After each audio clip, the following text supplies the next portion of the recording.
Assalamualaikum warahmatullahi wabarakatuh. Alhamdulillah, kalimat suci, kalimat mulia, kalimat yang paling pantas selalu terucapkan dari lisan orang-orang beriman. Karena dia pasti meyakini sebagai orang yang beriman kalau kalimat ini adalah kalimat penghubung antara dia dengan Tuhannya.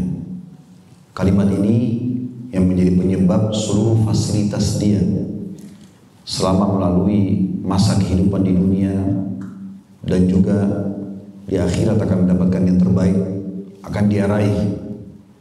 Alhamdulillah adalah kalimat syukur, kalimat bagaimana seseorang selalu bergantung pada Tuhannya.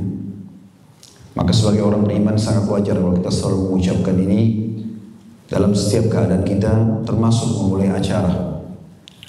Selanjutnya kita panjatkan salam hormat kita kepada utusan sang pencipta Allah, manusia terbaik, manusia yang telah disempurnakan jalur nasabnya, ilmunya, fisiknya, orang yang akan menjadi pemimpin seluruh manusia, anak Adam pada hari kiamat. Allah menutup risalah langit dengan diutusnya manusia terbaik ini. Seluruh nabi-nabi sebelum dia diutus khusus untuk kaumnya, namun manusia terbaik ini diutus untuk seluruh alam semesta. Mengucapkan satu kali salam hormat kepadanya akan dibalas oleh Allah dengan 10 kali rahmat. Rahmat berarti karunia.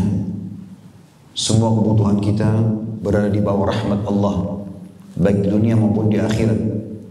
Andai saja dibalik dengan 10 kali mengucapkan salam hormat kepada manusia terbaik ini, lalu Allah berikan satu rahmat, sungguh sudah cukup.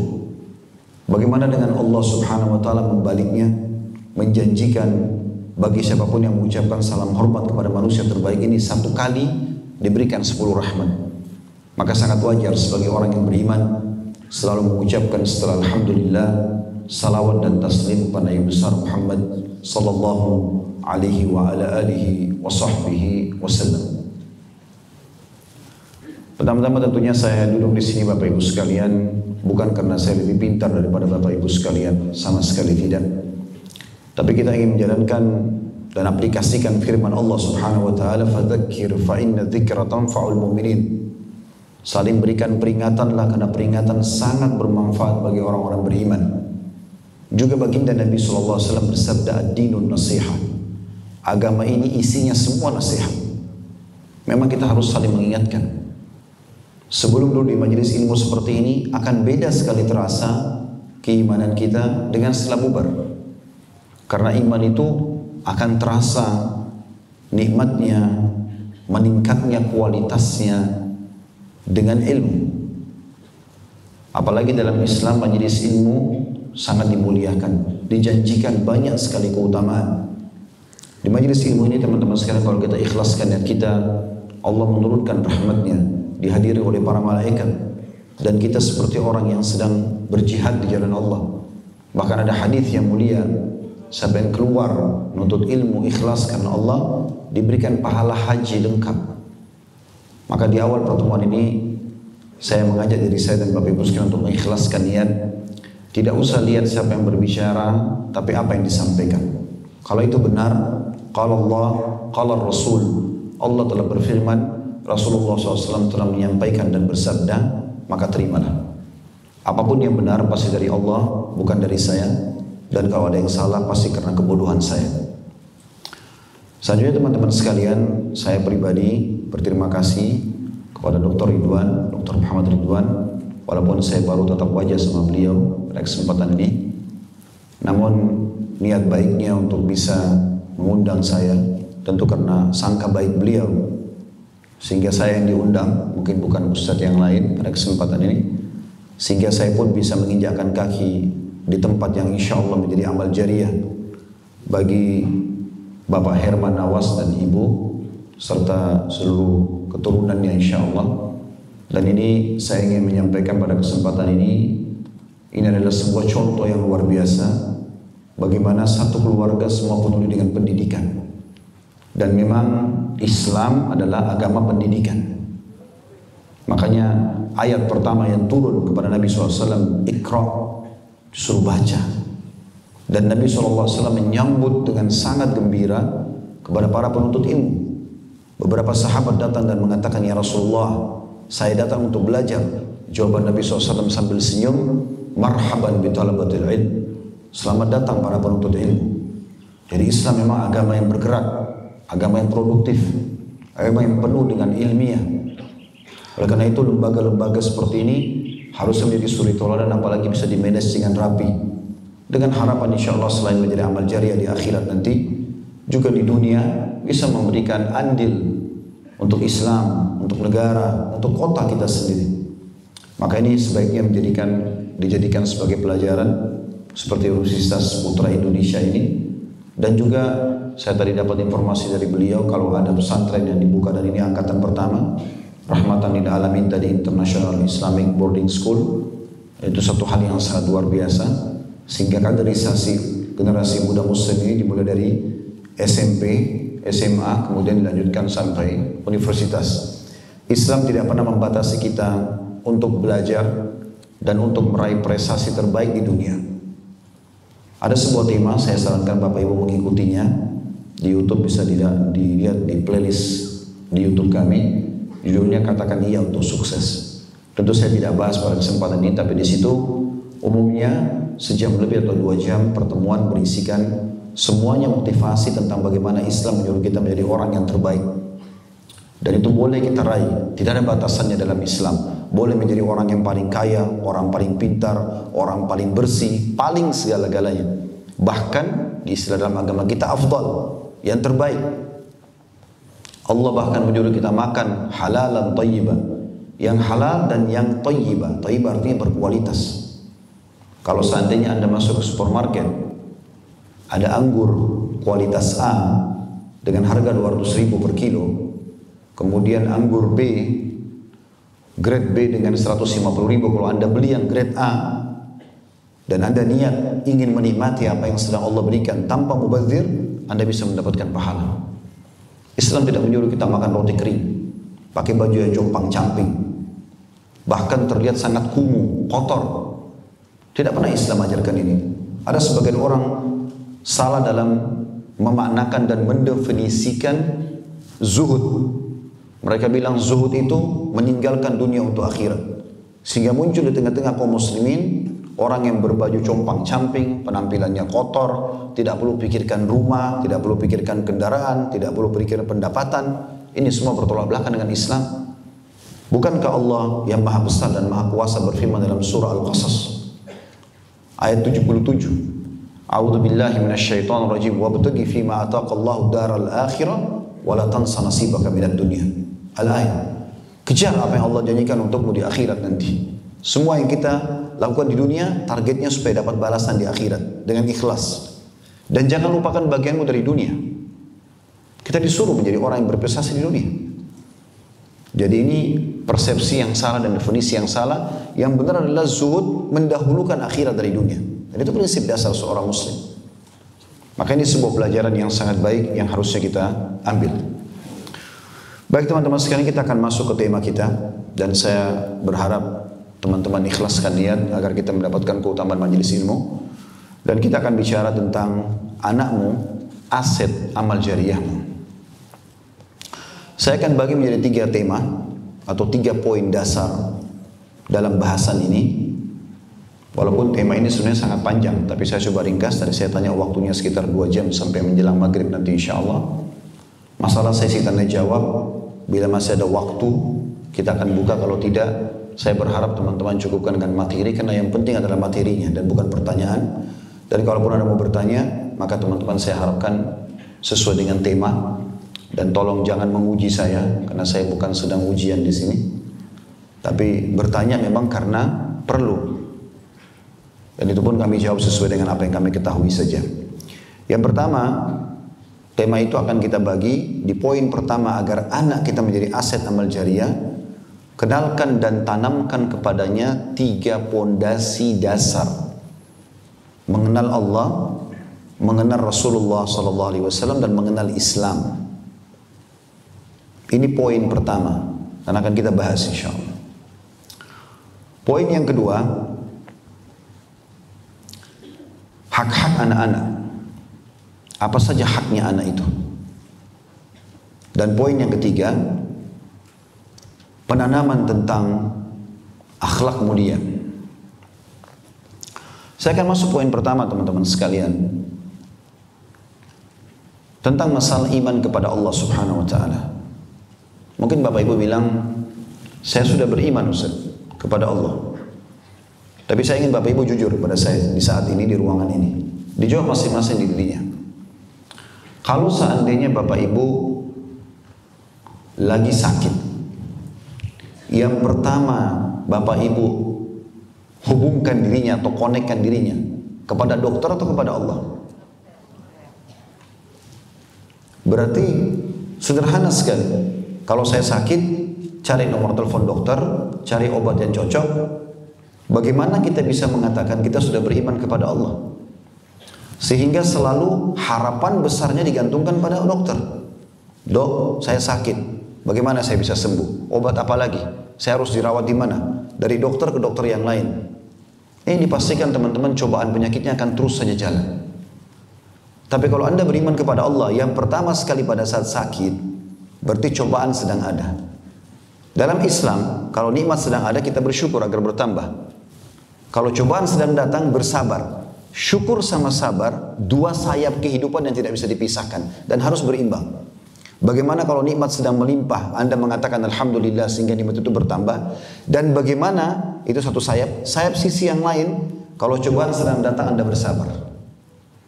Tidak akan berimbang hidup ini teman-teman. Kalau ada nikmat, makan, minum, pakaian, pasangan, anak, kita bilang Alhamdulillah. Tapi pada saat cobaan datang, sakit sedikit, keluh kesah.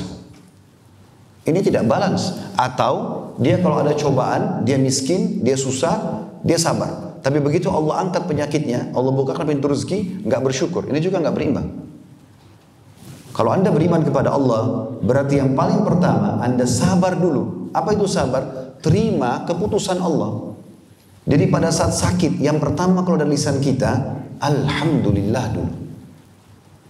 Karena dengan penyakit itu kita bisa tahu nilainya kesehatan. Bayangkan teman-teman kalau kita nggak pernah sakit. Dari mana kita bisa tahu nilainya? Sekarang kalau Anda lagi meriang, lagi flu, kemudian di depan Anda ada seseorang yang minum air es. Anda pasti akan merasa, enak benar orang ini. Jadi kita tahu nilainya kesehatan itu. Ada hikmah Allah SWT. Sabar, terima dulu. Dan sabar itu definisinya menerima keputusan Allah dan ikhtiar mencari jalan keluar. Bukan lu saudara duduk manis, bukan. Jadi kalau kita bangun tidur tiba-tiba flu demam, Alhamdulillah, Allah sedang menguji saya. Tugas saya sabar, menerima itu keputusan Allah, lalu ikhtiar. Yang kedua boleh ke dokter, boleh berobat. Tapi yang pertama itu Allah dulu. Ini yang dikatakan beriman kepada Allah. Kalau Bapak Ibu belum tanamkan dalam diri Bapak Ibu ini, bagaimana mau ditanamkan kepada anak-anak? Tidak mungkin. Pada saat Anda lagi butuh uang, modal usaha, siapa yang pertama Anda hubungi? Langsung uduk sholat minta kepada Allah kah? Sang Raja dan pemilik langit dan bumi ini? Atau Anda mencari mana investornya? Mana orang yang kaya? Mana orang yang potensi? Yang punya potensi yang bisa saya hubungi? Kebanyakan kita lari ke manusia. Padahal pepatah bahasa Arab mengatakan, jangan kau minta sama manusia, karena kalau minta padanya, dia akan marah. Sekali kita minta, 2 kali dia kasih, 3 kali, 4 kali dia akan marah. Tapi minta kepada zat Allah yang kalau kau tidak minta dia malah marah. Itu contoh rasional. Berapa kali teman-teman sekalian kita selalu dahulukan makhluk-makhluk daripada Allah Subhanahu wa taala. Maka beriman kepada Allah bukan seperti apa yang Bapak Ibu bayangkan.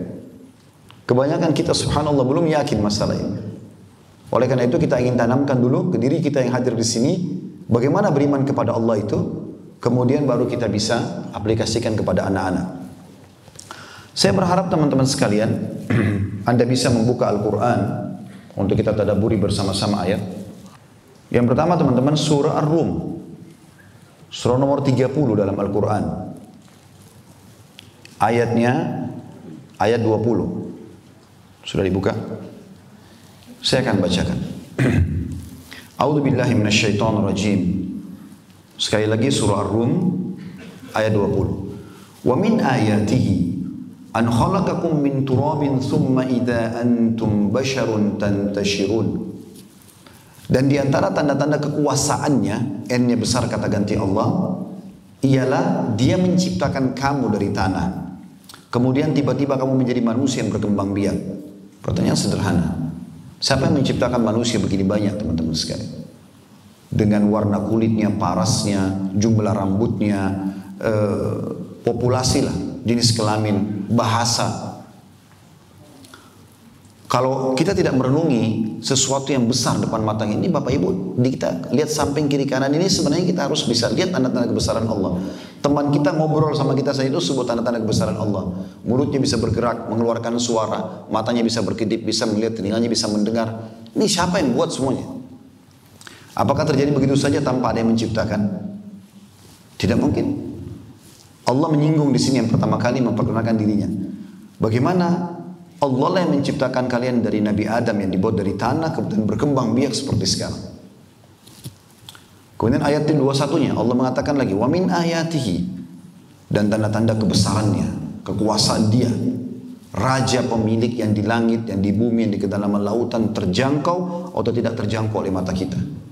Allah bilang, an khalaqalakum min anfusikum azwajan litaskunu ilaiha wa ja'ala bainakum mawaddatan wa rahmah inna fi dzalika laayatin liqaumin yatafakkarun. Dan tanda-tanda kebesarannya Dia telah menciptakan dari diri kalian sendiri, sesama manusia, laki-laki dan perempuan. Istri dari jenismu sendiri, bukan dari hewan, bukan dari jin, bukan dari pohon, sama manusia. Ada rasa cenderung satu sama yang lain. Supaya kamu cenderung dan merasa tentram kepadanya dan dijadikan di antaramu rasa kasih dan sayang.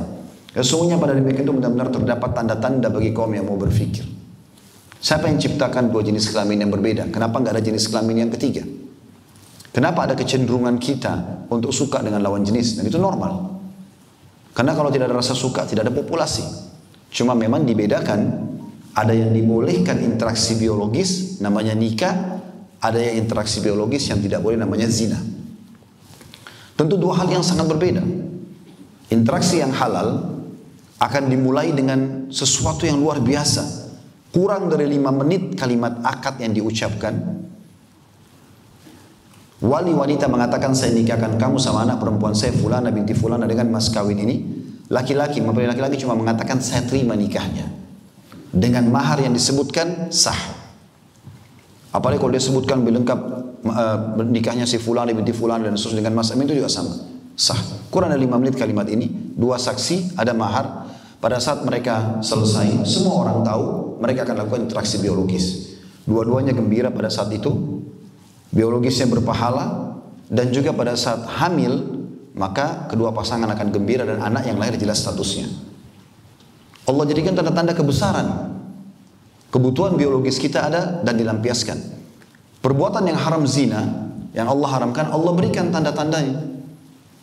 2 orang yang mau berzina pasti diikuti dengan ketakutan terlebih dahulu. Takut ketahuan, takut dilihat. Sembunyi-sembunyi masuk ke hotel. Sehingga apa yang terjadi? Bibit manusia di sperma laki-laki dan sel telur yang akan menjadi kantong si bayi nanti, itu akan terganggu. Karena interaksi biologis dalam ilmu medis pun, kalau orang tidak tenang secara kejiwaan akan terganggu. Beda dengan nikah tadi, dua-duanya gembira. Maka spermanya, sel telurnya akan bagus kualitasnya. Nanti akan menjadi generasi manusia. Kemudian pada saat hamil, mereka juga merasa sedih. Bahkan terjadi, kita sudah tahu kasus aborsi di sana sini. Anak kalau lahir pun tidak jelas statusnya. Biasa dikatakan anak zina atau anak haram. Enggak ada penisbatan nabak pada pemilik sperma. Dan tidak ada warisan bagi dia. Itu pendapat jumhur ulama. Allah jadikan itu tanda-tanda kebesarannya. Bapak Ibu di sini tadi kalau tidak salah syaratnya hadir seminar, sudah berumah tangga dan termasuk punya anak, begitu betul. Berarti Anda sudah tidak asing lagi. Bukankah Anda pada saat mau interaksi biologis, itu bukan, ini kita bukan bicara masalah pornonya, tapi sebuah tanda-tanda kebesaran Allah. Kapan saja kita mau melakukan hubungan biologis bisa. Bahkan kata Nabi SAW, fi bidi ahadikum sadaqah. Di kemaluan kalian ada pahala yang besar. Kata para sahabat, ya Rasulullah, ayati ahaduna ahlahu walahu fihi ajr. Apakah seseorang di antara kami menggauli istrinya? Maknanya nikmat sekali biologisnya dan itu bukan aib untuk dibahas. Sementara dia juga dapat pahala. Kata Nabi SAW, ara'aitum law wada'tumu fil haram alakumul wizr. Tidakkah kalian lihat kalau kalian letakkan pada yang haram, zina, kalian dapat dosa? Kata para sahabat, iya ya Rasulullah. Kata Nabi SAW, wa kadzalika fil halal. Buktinya kalau kalian letakkan pada yang halal. Jadi interaksi biologi suami istri menenteramkan jiwa, bisa datangkan keturunan dan juga mendapatkan pahala. Ada kenikmatan dan pahala. Allah jadikan tanda-tanda kebesarannya. Kalau anda yang mengatakan, tapi rumah tangga saya tidak mawaddah dan sakinah Ustaz, karena anda tidak ikutin apa yang diperintahkan oleh Allah dalam rumah tangga itu. Ada materi yang saya susun, manajemen rumah tangga Islami, 30 kali pertemuan. Jadi itu semua berisi tentang bagaimana menjadikan rumah tangga mawaddah dan sakinah. Tentu hal-hal poin dasarnya teman-teman, jangan pernah memulai rumah tangga dengan kemaksiatan. Di Indonesia pacaran dulu baru nikah. Terbalik teman-teman sekalian. Nikah dulu baru pacaran. Setelah nikah pacaran tidak masalah, sampai hamil punya keturunan banyak, safar sama-sama silakan. Tapi bukan sebelum nikah. Tidak, kita jadikan maksiat dulu baru mau terapkan sunnah. Bagaimana caranya? Terus kemudian mau rumah tangganya gembira, gak bakal mungkin. Tapi coba anda tidak melakukan pelanggaran syar'i, menikah dengan niat baik-baik, bertemu dengan cara baik-baik, bahkan interaksi biologisnya terjadi, sentuh-sentuhan setelah akad nikah. Anda akan rasakan bagaimana mawaddah dan sakinah di situ. Allah tidak mungkin salah dalam firman-Nya. Ayat dua-duanya, selanjutnya Allah mengatakan, wa min ayatihi, dan tanda-tanda kebesarannya dan keberadaan Allah sang pencipta. Khalqus samawati wal ardi wa ikhtilafu alsinatukum wa alwanikum inna fi dzalika laayatin lil alamin. Dan di antara tanda-tanda kekuasaannya supaya anda hanya bergantung pada sang pencipta ini. Dan benar-benar Bapak Ibu sekalian, kalimat la ilaha illallah itu kalimat kebahagiaan betul-betul. La ma'budu bihaqqin illallah. Tidak ada Tuhan pencipta, pemilik, penguasa, pemberi rezeki, yang menghidupkan, yang mematikan, yang menggantikan siang malam, menurunkan hujan dari langit, semua. Dan yang mengadakan semua yang anda bisa jangkau di langit sana dengan mata anda, yang anda tidak bisa jangkau, yang bisa jangkau misalnya pergantian siang malam, bintang-bintang, matahari, burung yang berterbangan, yang tidak bisa dijangkau. Mungkin manusia, para ilmuwan belum bisa menjangkaunya dan belum bisa membuktikan, masih banyak. Di bumi yang anda bisa jangkau dengan mata anda, manusia dan populasinya, kemudian hewan-hewan dari semut sampai gajah, miliaran jumlahnya. Depan mata kita bisa kita saksikan, dengan karakternya, dengan segala macam lah, ya, pertahanannya, pencernaannya dan seterusnya. Kemudian juga tumbuh-tumbuhan dari rumput yang kecil sampai pohon beringin, buah-buahan. Coba teman-teman sekalian, pada saat anda sedang interaksi sehari-hari dengan diri anda sendiri, jangan cuma sekedar interaksi biasa, sentuh dengan keimanan. Contoh misal, teman-teman kalau makan anggur, bukan cuma sekedar makan anggur itu teman-teman sekalian, tapi coba fikirkan siapa yang menancapkan anggur di tangkai-tangkai itu, dan siapa yang menatanya sampai sekian jumlahnya, yang membuat warnanya, cita rasanya, aromanya, gitu kan? Itu pasti luar biasa. Ada yang mengakukan itu, tidak mungkin tidak. Dan anda manusia kalau memetik satu anggur dari tangkai itu, coba tancapkan kembali, bisa nggak? Kan bisa. Manusia kadang-kadang bodohnya dan sangat pendek pikirannya teman-teman sekalian. Bangga dengan sesuatu yang tidak perlu dia bangga dengan itu sebenarnya, dan dia melupakan sesuatu yang nyata depan matanya. Contoh misal, kalau seandainya ada seorang pelukis, dia datang ke pinggir pantai, kemudian dia bawa papan lukisnya. Saya bukan membolehkan melukis karena ini bahasan ulama, apalagi kalau yang bernyawa tidak boleh. Tapi saya kasih contoh perumpamaan supaya mudah difahami. Teman-teman, ada pelukis dulu di pinggir pantai, langit lagi cerah, ada matahari, ada pohon kelapa di sana, ada burung yang terbang, ada perahu mungkin, ya. Kemudian dia datang dan anda ada di belakangnya. Lalu dia melukis persis mirip dengan apa yang sedang dia lihat dan anda lihat. Kira-kira pada saat sudah selesai lukisan tersebut, apa yang anda katakan? Bagus kan? Bagus ya? Ini orang Padang nggak ada suaranya, saya nggak tahu kenapa. Lagi konsentrasi atau mengkhayal? Baik. Orang kalau lukisannya bagus, mirip sama asli, itu mahal sekali kan ya? Mahalnya luar biasa. Sampai ada lukisan itu sampai jutaan dolar. Karena kenapa? Mirip sama asli, kan gitu. Lalu manusia tadi, kalau anda di belakangnya, anda mengatakan, hebat tuh pelukis. Karena lukisannya sama dengan yang dilihat. Dia lihat, dia bangga dengan lukisan yang tidak perlu untuk dibanggakan. Dan dia lupa alam semesta di depan matanya yang dilukis oleh orang itu. Sesuatu yang besar depan mata. Air lautnya dirasakan sejuknya, asinnya, burung bisa didengar suaranya, kelapanya bisa dinikmatin, matahari dirasakan sengatnya. Itu nggak dilihat, yang dilihat lukisannya. Bahkan lukisan kadang-kadang teman-teman sekalian, dilukis tahun sekian. Misalnya buah-buahan di daerah pasar mana. Kebetulan kakak ipar saya ada, dulu pernah pelukis sebelum nikah sama kakak saya di Surabaya.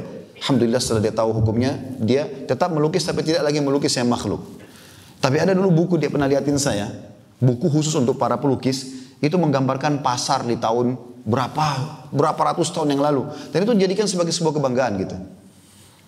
Itu teman-teman dijual mahal dan kadang-kadang buah-buahan itu yang dilukis yang tahun sekian ditaruh di meja makan, lalu dibanggakan lukisan tersebut. Tapi dia lupa keranjang buah depan mejanya yang dia makan setiap hari. Bagaimana Anda bisa mengaku beriman kepada Allah sementara Anda tidak renungin masalah ini? Pisang teman-teman, siapa yang buat kulitnya begitu lembut, warnanya kuning, rasanya enak dan tidak pernah habis? Coba pakai keimanan, pakai akal sehat kita teman-teman, supaya Anda selalu hubungkan diri Anda dengan pencipta itu semuanya. Jeruk, apel, durian, semua buah-buahan ini. Apakah begitu saya tanpa ada penciptanya? Itu harus direnungi baik-baik. Kita teman-teman, syariat yang kita sedang imani dan kita terapkan Islam ini tidak bertolak belakang dengan akal manusia. Kalau Anda gunakan akal Anda betul-betul untuk tafakkur, Anda akan sampai ke titik yang Allah perintahkan kepada Anda. Makanya Allah bilang di sini ayat 22-nya, perhatikan, dan tanda-tanda kebesaran dan kekuasaannya ialah menciptakan langit dan bumi. Tiap hari kita lihat lampu, cahaya matahari malam dan siang bergantian. Kira-kira teman-teman sekalian, ruangan ini adakah lampu-lampu di atas ini dan bangunan ini tanpa ada yang membuatnya? Jelas jawabannya tidak ada. Bagaimana dengan langit dan bumi? Sekarang kalau Anda tanya orang-orang yang ateis, tidak yakin ada Tuhan Allah, kalau kita bilang sama dia, rumahmu kira-kira bisa langsung ada nggak tanpa ada arsitek, tanpa ada tukang yang membangunnya? Pasti dia bilang tidak. Lampu di rumahmu bisa nyala tiba-tiba tanpa ada yang nyalakannya? Pasti dia akan jawab tidak. Lalu bagaimana bisa dia tidak berpikir pergantian siang malam yang depan matanya setiap hari itu nggak dianggap ada penciptanya? Renungi ini teman-teman sekalian supaya kita hadirkan keberadaan Allah dalam hidup kita. Itu makna la ilaha illallah. Benar-benar teman-teman makna ini luar biasa dalamnya. Luar biasa dalamnya. Karena dengan itu Anda nggak perlu capek cari siapa yang menciptakan. Semua yang dilihat dan tidak dilihat di langit, di bumi juga begitu. Ya, kemudian di kedalaman lautan dengan jutaan ikan dan jenis hewan di sana, la ilaha illallah. Enggak ada yang ciptakan, enggak ada yang memiliki, enggak ada yang mematikan, enggak ada yang memberikan rezeki, enggak ada kecuali Allah. Lalu Allah mengatakan di sini, selain tanda-tanda kebesaran penciptaan langit dan bumi dan perbedaan bahasa kalian, juga warna kulit kalian, sesungguhnya pada diri mereka itu benar-benar terdapat tanda-tanda. Bagi siapa? Kaum atau orang-orang yang mau mengetahui, maksudnya belajar. Nah ini tujuan kita seperti ini, belajar. Kalau Bapak Ibu tertanam apa yang saya sampaikan ya teman-teman sekalian, nanti Anda akan tanamkan ini kepada anak-anak. Di saat itu Anda bisa jadi aset amal jariah. Kalau enggak percuma. Di antara contoh orang tua tidak memahami masalah ini teman-teman sekalian, selalu dia bilang, kalau anaknya salah, ibu marah, ayah marah, ibu enggak suka, ayah enggak suka. Kenapa ibu dan ayah? Kenapa bukan Allah marah? Kenapa bukan Allah? Kenapa bukan Tuhan?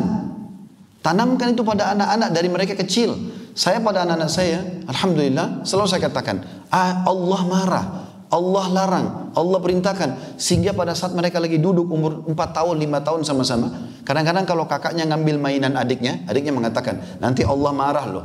Bukan ayah marah. Anda selama ini pakai ayah dan ibu kan? Lupa. Sehingga tidak tertanam masalah iman kepada Allah. Karena Anda sendiri belum sampai pada tingkat itu. Tidak mau memahami ini. Ini Allah bilang, bagi kaum yang mau belajar. Ayat 2-3-nya. Terus Allah ingatkan ini. Wa min ayatihi. Dan tanda-tanda kekuasaannya Allah. Manamukum bil laili wan nahari wabtigha'ukum min fadli. Inna fi dzalika la ayatin liqaumin yasma'un. Dan di antara tanda-tanda kekuasaan Allah ialah tidurmu. Teman-teman ngantuk tidur. Apa itu tidak ada yang ciptakan? Ngantuk tuh dari mana? Terus kita tiba-tiba tidur gak sadarin tuh dari mana? Begitu saja kan terjadi. Tiap hari loh kita tidur. Tiap hari kita lapar. Tiap hari kita kenyang. Tiap hari kita interaksi, mata melihat, telinga mendengar. Ini gak ada yang buat semuanya. Ini harus direnungi. Tanda-tanda kebesaran Allah. Tidurmu, dikatakan Allah, di waktu malam dan siang hari. Dan usahamu mencari sebagian dari karunia. Kenapa kita muncul ide teman-teman seperti kampus dibuat, sekolah, akhirnya nanti setelah sarjana bekerja. Kenapa ada pikiran, ide untuk bekerja punya income supaya bisa membiayai hidup? Itu tanda-tanda Allah membuat sistem itu. Sistem itu dibuat sama Allah, kita ikutin alurnya. Gak mungkin di sebuah perusahaan tidak ada SOP, kemudian tiba-tiba berjalan begitu saja. Tentu akan berantakan, tapi ada SOP-nya, ini ada peraturannya. Yang buat itu Allah. Allah jadikan itu sebagai sebuah tanda-tanda kebesarannya. Allah mengatakan apa? Sesungguhnya pada demikian itu benar-benar terdapat tanda-tanda bagi kaum yang mau mendengar. Mendengar artinya mau belajar juga. Ayat 24-nya. Wa min ayatihi, dan tanda-tanda kebesarannya Allah. Yurikumul barqa khawfan wa tama'an wa yunazzilu minas sama'i ma'an fayuhyi bihil arda ba'da mautiha. Inna fi dzalika laayatin liqaumin ya'qilun. Renungi teman-teman. Dan di antara tanda-tanda kekuasaannya Allah, Dia memperlihatkan kepadamu kilat. Siapa yang tidak pernah lihat kilat di sini? Pasti sudah semua. Dari mana itu tiba-tiba datang kilat? Begitu saja? Gak ada yang ciptakan? Atau cuma kita sebatas pikiran pendek, tidak menurungi secara keimanan? Oh kilat, selesai. Renungi dari mana itu? Hubungkan selalu, pasti ada penciptanya. Yang menimbulkan rasa takut. Orang takut kalau itu. Rasa takut sendiri Allah juga yang ciptakan. Dan harapan, berharap selamat, tidak kena. Dan Dia menurunkan hujan dari langit. Ini yang luar biasa teman-teman. Hampir di Indonesia ini ada musim hujan. Hampir setiap kita turun lihat hujan. Shower di kamar mandi bapak ibu, tiba-tiba bisa jalan nggak kalau tidak dibuka kerannya? Kalau dia normal, tidak mungkin kan? Bagaimana dari langit turun hujan yang besar? Anda nggak pikir itu kalau ada penciptanya. Ada yang mengatur, biasa hujan di sana, di sini nggak hujan. Ya. Terus ada kadarnya, ada waktu dia turun, ada waktu dia berhenti. Renungin ini teman-teman sekalian. Dan tanamkan pada anak-anak itu. Lalu Allah mengatakan, dan Dia menurunkan hujan dari langit, lalu menghidupkan bumi dengan air itu sudah matinya. Ada tanah kering, mau 1 tahun, mau 10 tahun tandus, turun hujan sekali, selesai, hidup kembali. Berapa kali Anda bisa pernah lihat tanah-tanah tandus tiba-tiba turun hujan? Kalau belum pernah lihat, bisa cuplikan di YouTube banyak. Tanah tandus turun hujan, kelihatan kok langsung. Zaman kita sekarang luar biasa, Allah berikan kita kemudahan untuk itu. Lalu Allah mengatakan sesungguhnya pada yang demikian itu benar-benar terdapat tanda-tanda bagi kaum yang mempergunakan akalnya. Maksudnya untuk mengenal Tuhannya. Supaya selalu hanya bergantung kepada Allah. Nomor 1 Allah. Pencipta Anda. Anda kalau sedang mendapatkan nikmat teman-teman sekalian, yang ciptakan Anda Allah, yang ciptakan nikmat itu Allah, yang bisa mempertahankan Allah. Nggak ada yang lain. Nggak ada yang lain. Kalau Anda sedang diuji, ada penyakit, ada masalah, yang ciptakan Anda Allah, yang ciptakan masalah itu Allah, yang bisa memberikan solusi Allah. Nggak ada yang lain. Kalau Anda punya nikmat, maka Allah sedang menyayangi Anda. Tinggal bersyukur, Allah tambah. Kalau Anda sedang punya cobaan, berarti Allah sedang menegur Anda. Jadikan bahan introspeksi diri kembali kepada Allah. Masalah apapun, saran saya teman-teman, wudu, sholat 2 rakaat, mohon kepada Allah, lalu Anda ikhtiar setelah itu secara manusia. Demi Allah selesai masalahnya. Tidak selesai-selesai karena kita selalu dari manusia ke manusia. Begitu terus. Allah bilang lagi, ayat 25-nya, masih bersambung. Wa min ayatihi, dan tanda-tanda kebesarannya Allah. Antaqumas sama'u wal ardu bi amri, thumma idza da'akum da'watan minal ardi idza antum takhrujun. Dan di antara tanda-tanda kekuasaannya, yang besar kata ganti Allah, ialah berdirinya langit dan bumi dengan iradatnya. Ya, ini atapnya auditorium ini atau aula ini tidak mungkin bisa bertahan begini kalau tidak ada tiang-tiang yang besar di kanan kiri Bapak Ibu sekalian. Saya mau tanya, coba Anda renungi baik-baik. Pernah nggak ada yang lihat tiangnya langit? Tidak pernah. Coba Bapak Ibu, ada di Indonesia, ada di Saudi, ada di Amerika, langitnya sama saja begini. Tidak pernah lihat ujungnya, nggak ada tiangnya. Kok bisa? Allah sebutkan itu. Ya. Dalam surah Fussilat itu, nanti kita baca ayatnya, bagaimana Allah jadikan langit berdiri tanpa tiang. Dan itu manusia bisa lihat, tapi mereka tidak renungi masalah itu. Bahkan yang kita sayangkan banyak para ilmuwan, ya, mengajar segala macam jenis ilmu, mungkin kayak di universitas ini, tapi tidak dihubungkan sama sekali dengan masalah keimanan kepada Allah. Sayang sekali. Lalu Allah mengatakan, dan di antara tanda-tanda kekuasaannya ialah berdirinya langit dan bumi ini dengan iradatnya, dengan keinginan Allah SWT. Kemudian apabila dia memanggil kamu sekali panggil dari bumi, seketika itu juga kamu keluar dari kubur. Maksudnya nanti kita akan meninggal semua, lalu kemudian Allah perintahkan peniupan sangkakala yang kedua. Yang pertama terjadi kiamat, yang kedua pembangkitan dari kuburan. Yang Anda selalu baca dalam surah Al-Fatihah, Maliki Yaumiddin, Raja Hari Kebangkitan. Lalu ayat 26-nya Allah mengatakan walahu man fis samawati wal ard kullun lahu qanitun, dan ketahuilah kepunyaannya Allah siapa saja yang ada di langit dan di bumi, semuanya hanya kepadanya tunduk. Suami, ibu-ibu, ciptaannya Allah. Ada masalah sama suami, minta sama Tuhannya. Tuhannya suruh perbaikin, dia minta, bukan suruh, mohon kepada Allah. Ya Allah berikan hidayah suami saya. Baik kok itu. Kalau kita selalu orangnya dulu kita sasarin. Allah nomor 30. Dokter dulu sudah mentok 30 dokter gak bisa sembuh, baru sholat malam. Istri bapak-bapak di sini itu ciptaannya Allah, ada Tuhannya. Mohon kepada Allah untuk melunakkan hatinya, berikan hidayah, selesai kok urusannya. Ini makna tauhid ini. Allah dulu, itulah yang kita tekankan. Allah mengatakan semua yang di langit dan bumi siapa saja kepunyaannya Allah. Apa saja, semuanya hanya kepadanya tunduk. Seorang salafus saleh, ada kisah dulu. Dia melakukan perjalanan dari Irak ke negeri Syam. Zaman dulu teman-teman orang cuma mengandalkan cahaya matahari, belum ada penerangan kayak kita sekarang. Orang zaman dulu kalau bukan naik keledai, kuda, unta, atau jalan kaki, transportasinya mereka nggak terbataskan. Dan mereka jalan andalkan cahaya matahari, jalan kaki nih misalnya. Pas tiba maghrib terpaksa mereka istirahat, tunggu matahari terbit besok baru bisa jalan lagi. Orang ini kebetulan seorang salafus saleh, saya tidak temukan namanya tapi kisah saja begitu. Dia pas jalan dan tiba maghrib di tengah-tengah hutan, gelap sekali, terpaksa dia istirahat. Dia wudhu dengan bekal air sedikit yang ada, kemudian dia jamaah maghrib isya lalu dia istirahat. Di awal malam kalau kita sekarang sekitar jam 11 malam dia bangun. Dia kerjakan sholat tahajud. Dalam kisah ini dikatakan setelah 2 rakaat pertama dia sholat tahajud.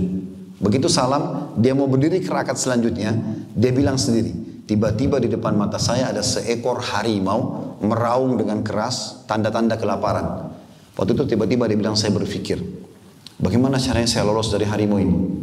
Dia lebih kuat, dia lebih cepat, dia menguasai wilayah itu, dia ganas. Gak mungkin bisa lolos dari harimau secara hitung-hitung akal manusia. Tapi pada saat itu teman-teman, tauhidnya, akidahnya muncul. Apa yang dia katakan? Dia mengatakan, hai harimau, kalau seandainya Allah yang telah menciptakan kamu dan aku mengutusmu untuk memakanku, aku tidak akan melawan. Tapi kalau seandainya kau datang untuk mengganggu ibadahku dengan Tuhanku Allah, Tuhanku dan Tuhanmu Allah, aku akan minta kepadanya untuk menghancurkanmu. Dalam kisah ini dikatakan tiba-tiba harimau itu tundukkan pandangannya lalu tinggalkan orang soleh ini. Harimau juga makhluknya Allah, ular makhluknya Allah, semua tidak terkecuali. Jadi tidak perlu takut dan bergantung pada mereka. Ada masalah apapun Bapak Ibu hadapi, berarti ada masalah Bapak Ibu dengan Sang Pencipta. Kalau hubungan sama Allah baik, baik semua ini. Ikuti ceramah kami juga di YouTube, ada judulnya Kenalilah Tuhanmu Kau Akan Bahagia. Ini penting untuk dipelajari teman-teman sekalian, karena ini masalah tauhid. Ini asas pertama. Allah juga mengatakan di ayat 27-nya.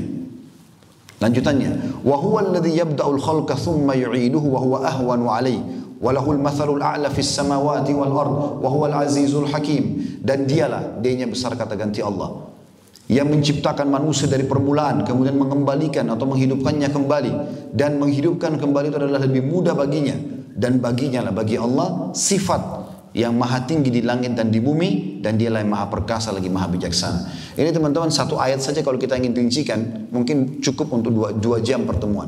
Cuma karena ini materi kita cukup panjang, saya padatin maka saya ringkas-ringkas. Tidak semua ayat ini saya jabarkan. Kalau dijabarkan sifat bijaksananya saja Allah mungkin 2 jam 3 jam itu. Belum sifat-sifat yang lain di sini, maha perkasa, ya, kemudian maha tinggi di langit dan di bumi, itu semua maknanya sangat dalam.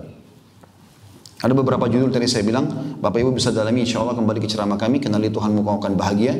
Kemudian juga ada saudaraku, inilah pondasi agamamu. Saya bicara tentang bagaimana memunculkan keyakinan kepada Allah di situ. Kemudian kita pindah teman-teman sekalian, masih di surah yang sama, ayat 46. A'udzu billahi minasyaitonir rajim.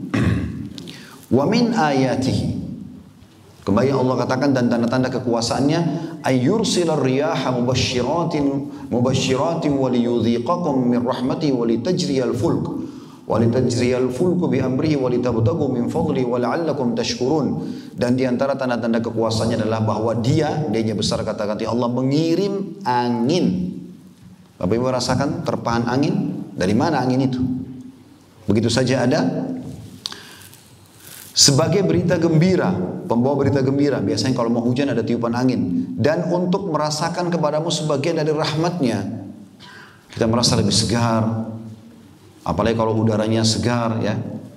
Dan supaya kapal dapat berlayar dengan perintahnya, ini besar kata-kata Allah. Dan juga supaya kamu dapat mencari karunia-Nya. Karena kalau tidak ada angin, tidak bisa jalan kapal di lautan. Angin yang mendorong itu. Dan kata Allah, semua itu agar kamu bersyukur. Allah ingatkan itu. Semua itu tujuannya agar kamu bersyukur. Ya. Dan sekian banyak teman-teman ayat-ayat ini, kalau kita baca cukup panjang. Ya. Saya mau teman-teman, kita langsung saja ke surah Fussilat dan nanti terakhir surah Al-Baqarah. Surah nomor 41 ayat 37-nya. Ya. A'udzu billahi minasyaitonir rajim. Wa min ayatihi al-lailu wan-naharu wasyamsu wal-qamar la tasjudu lisyamsi wala lil-qamari wasjudu lillahi alladzi khalaqahunna in kuntum iyyahu ta'budun. Dan di antara tanda-tanda kekuasaannya ialah malam, siang, matahari dan bulan. Bagaimana pergantian malam dan siang, munculnya matahari di pagi hari sampai petang, kemudian munculnya bulan di malam hari. Janganlah sembah matahari maupun bulan, tapi sembahlah Allah yang menciptakannya. Kedua itu. Dan ialah yang kamu, jika ialah yang kamu sembah. Ya, jadi ini tentang peringatan Allah SWT. Kemudian kita ke surah Luqman. Saya coba ringkaskan karena waktunya. Surah nomor 31 dalam Al-Quran. Ayat 10. Ini yang masalah langit tanpa tiang. A'udzu billahi minasyaitonir rajim. Khalaqas samawati bighairi 'amadin tarawunaha.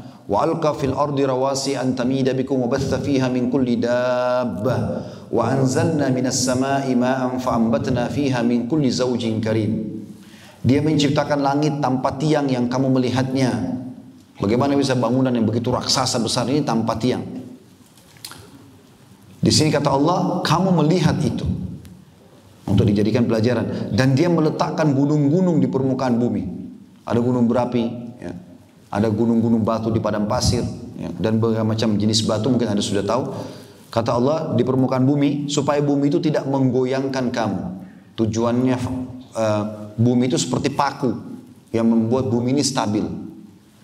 Makanya nanti kejadian hari kiamat, dalam beberapa ayat Al-Quran, gunung-gunung Allah cabut. Sehingga bumi ini menjadi seperti kapas, gitu, melayang. Ya. Dan juga tanda-tanda kebesarannya memperkembangbiakkan padanya segala jenis macam binatang, hewan. Dan kami turunkan air hujan dari langit, lalu kami tumbuhkan padanya segala macam tumbuh-tumbuhan yang baik. Ayat 11-nya, saya tambahkan satu ayat. Hada khalqullahi fa'aruni madza khalaqal ladzina min duni walidh zalimuna fi dhalalin mubin. Inilah ciptaan Allah, maka perlihatkanlah olehmu kepadaku apa yang telah diciptakan oleh sembahan-sembahanmu itu. Selain Allah, sebenarnya orang-orang yang zalim itu berada dalam kesesatan yang nyata. Jadi ini asas pertama teman-teman sekalian.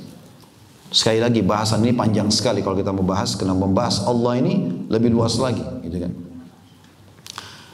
Jadi tanamkan dulu dalam diri kita tentang Allah itu Tuhan dan Allah dinomor satukan dalam kehidupan kita. Kalau Anda belum sampai pada tingkat itu teman-teman sekalian, Anda belum tertanam akidah dalam hidup Anda. Ini dulu asasnya. 13 tahun dakwah Nabi SAW di Mekah, 10 itu semua berisi dakwah tentang tauhid, penanaman la ilaha illallah. Dan nanti di tahun ke-11 dari masa kenabian baru ada perintah sholat 5 waktu. Di Mekah belum ada jihad, belum ada zakat, belum ada puasa. Belum ada perintah-perintah umumnya gitu, masih sedikit. Ya. Nanti di tahun ke-11 dari masa kenabian dari 13 tahun itu baru ada kejadian Isra dan Mi'raj, perintah 5 waktu salat. Lalu apa yang Nabi SAW ajarkan di sana? Penanaman tentang tauhid. Gak boleh sembah berhala, gak boleh bergantung pada batu, pohon, gak boleh meramal nasib, gak boleh ke dukun, minta tolong sama jin. Mereka juga makhluk. Nabi SAW tanamkan, maka lahirlah kadar-kadar umat seperti Abu Bakar, Umar, Uthman, Ali, Talha, Zubair dan yang lainnya ridwanullahi alaihim yang luar biasa dari sisi keyakinannya. Sampai para sahabat itu dinukil dalam riwayat tentang mereka, kalau sendalnya putus minta ke langit, ya Allah sendal saya putus gantikan. Pernah gak anda minta sendal sama Allah? Mungkin bagi anda tidak masuk akal, tapi memang begitu. Nanti Allah akan gerakkan jawabannya. Bisa kita dapat duit untuk beli sendal, atau orang kasih kita sendal, datang jawabannya. Itu poin penting yang harus kita titik beratkan. Kemudian yang kedua teman-teman, selain menanamkan beriman kepada Allah, beriman kepada Rasulullah SAW. Mungkin anda juga mengatakan sama. Saya sudah tahu Ustaz, Rasulullah SAW. Kalau saya tanya jujur Bapak Ibu sekalian di sini hadir, apakah kalau saya bilang Bapak Ibu bisa nggak gambarkan kepada saya bagaimana mukanya Rasulullah SAW? Bagaimana rambutnya, bagaimana kulitnya, bagaimana postur tubuhnya? Sudah tahu semua itu? Kalau sudah tahu, berarti Masya Allah. Ya. Saya nggak perlu datang jauh-jauh ke Padang jelasin. Tapi banyak di antara muslimin tidak tahu siapa nabimu Muhammad SAW. Bisa nggak jelaskan ke saya? Saya pengen seakan-akan lihat Nabi, walaupun saya tidak ketemu. Susah, karena tidak belajar. Ada nggak kejelasan? Ada.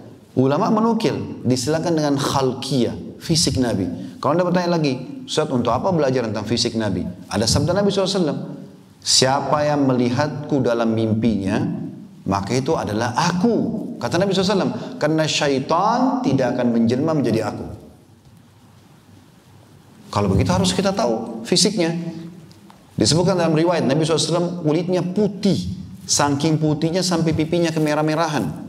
Anda bisa bayangkan bagaimana tampannya Nabi SAW ini. Kemudian alis beliau tebal seperti busur panah. Matanya besar. Bola mata dan kelopak mata dipenuhi dengan bulu mata yang lebat. Dan putih matanya bersih. Dan hitamnya hitam pekat. Sampai kata para sahabat, kalau kami ingin bercermin di mata Nabi SAW, kami bisa bercermin. Hidungnya mancung, bibir, dagu, pipi dan dahinya dalam riwayat dikatakan setara atau sepantasnya dengan wajah beliau yang tidak bulat dan tidak oval. Nabi SAW punya pundak yang lebar, dada yang bidang, ya, postur tubuh yang kekar. Ya, sampai beberapa sahabat menggambarkan perut Nabi SAW tersusun seperti batu yang keras. Jadi seorang yang luar biasa secara laki-laki, tampan. Kata sebagian ulama, kalau seandainya Allah memberikan Nabi Yusuf sepertiga kegagahan dunia, maka Allah telah memberikan kepada Muhammad SAW seluruh kegagahan dunia. Tidak pernah ada orang lihat kecuali suka dengan Nabi SAW. Secara fisik memang begitu. Sudah punya kelebihan. Jadi kalau rambutnya beliau dikatakan juga dalam riwayat, saya sambung dulu. Rambut beliau tidak lurus sekali, tidak juga geriting. Maka berombak, yang kadang-kadang beliau biarkan sampai lumba atau jumba. Sampai di kuping atau sampai di pundak. Sallallahu alaihi wasallam. Beliau memiliki jenggot yang lebat atau kathif. Kadang-kadang bahkan dikatakan dalam riwayat sampai ke dada beliau sallallahu alaihi wasallam. Jadi kalau Bapak Ibu mimpi lihat Nabi kulitnya hitam, berarti syaitan. Kalau rambutnya keriting, syaitan. Orangnya pendek, syaitan. Orangnya kurus, syaitan. Kan sering begitu di Indonesia, ada yang ngaku lihat Nabi, lihat Nabi. Udah tahu belum ini? Ini tanamkan kepada anak-anak Bapak Ibu sekalian. Rasulullah itu yang kita jadikan suri teladan, ini loh fisiknya. Baru Bapak Ibu masuk ke masalah akhlaknya dan syariatnya. Fisiknya dulu diajarin, diberikan gambaran. Kebanyakan buku sirah gak sebutin tentang khalqiyah Nabi SAW. Karena ini penting untuk dipelajari. Kita juga perlu tahu. Jadi ketampanan yang Allah berikan itu juga salah satu faktor diterimanya dakwah beliau SAW. Salah satu faktor, bukan faktor utama. Faktor utama tentu karena Allah SWT yang mudahkan. Tapi berpengaruh. Pada saat orang yang menyampaikan ceramah itu tampan, bersih, wangi, orang juga tertarik mendengarkan. Memang begitu Nabi SAW. Sehingga para sahabat menggambarkan, belum pernah kami melihat wajah seceria wajah Nabi SAW. Sampai Ka'ab radhiyallahu anhu mengatakan, satu hari saya pernah berdiri di depan rumah Nabi SAW, lalu saya sedang melihat bulan purnama yang indah. Biasanya di pertengahan bulan, tanggal 13, 14, 15 yang Bapak Ibu biasa puasa Ayyamul Bid, itu biasanya bulan purnama. Dia bilang, saya lagi melihat ke bulan purnama dan saya sangat kagum dengan ciptaan Allah itu. Begitu indahnya sampai tidak mau mengalihkan pandangan. Kebetulan waktu dia lagi lihat bulan itu di depan rumah Nabi SAW. Lalu dia mengatakan, tiba-tiba terdengar suara pintu Nabi terbuka dan Nabi keluar baru selesai mandi. Rambut beliau basah, disisir ke belakang dengan rapi. Beliau menggunakan jubah berwarna merah. Dalam riwayat lain jubah merah ada garis-garis hitamnya. Kata Ka'ab, begitu saya lihat Nabi SAW, saya temukan Nabi lebih indah daripada bulan itu. Sangat tampan, sangat bersih. Itu disempurnakan dengan akhlaknya. Sopan, ramah, dermawan, jujur, baik semuanya. Kalau Bapak Ibu ceritakan kepada anak-anaknya ini, anak-anaknya akan berpikir, oh ini suri tauladan saya. Jangan dibiarin, nanti ada poin yang ketiga terakhir, bagaimana penanaman akhlak. Akan saya berikan contoh-contoh teman-teman sekalian. Banyak kita ini merusak akhlak anak kita sendiri, merusak. Nanti ada contohnya insya Allah. Apa yang Allah katakan tentang selain ciptaan fisik Nabi SAW, ya, Allah mengatakan tentang akhlaknya dalam surah Al-Qalam. Ayat 4, A'udzubillahi minasyaitonirrajim wa innaka la'ala khuluqin 'adzim.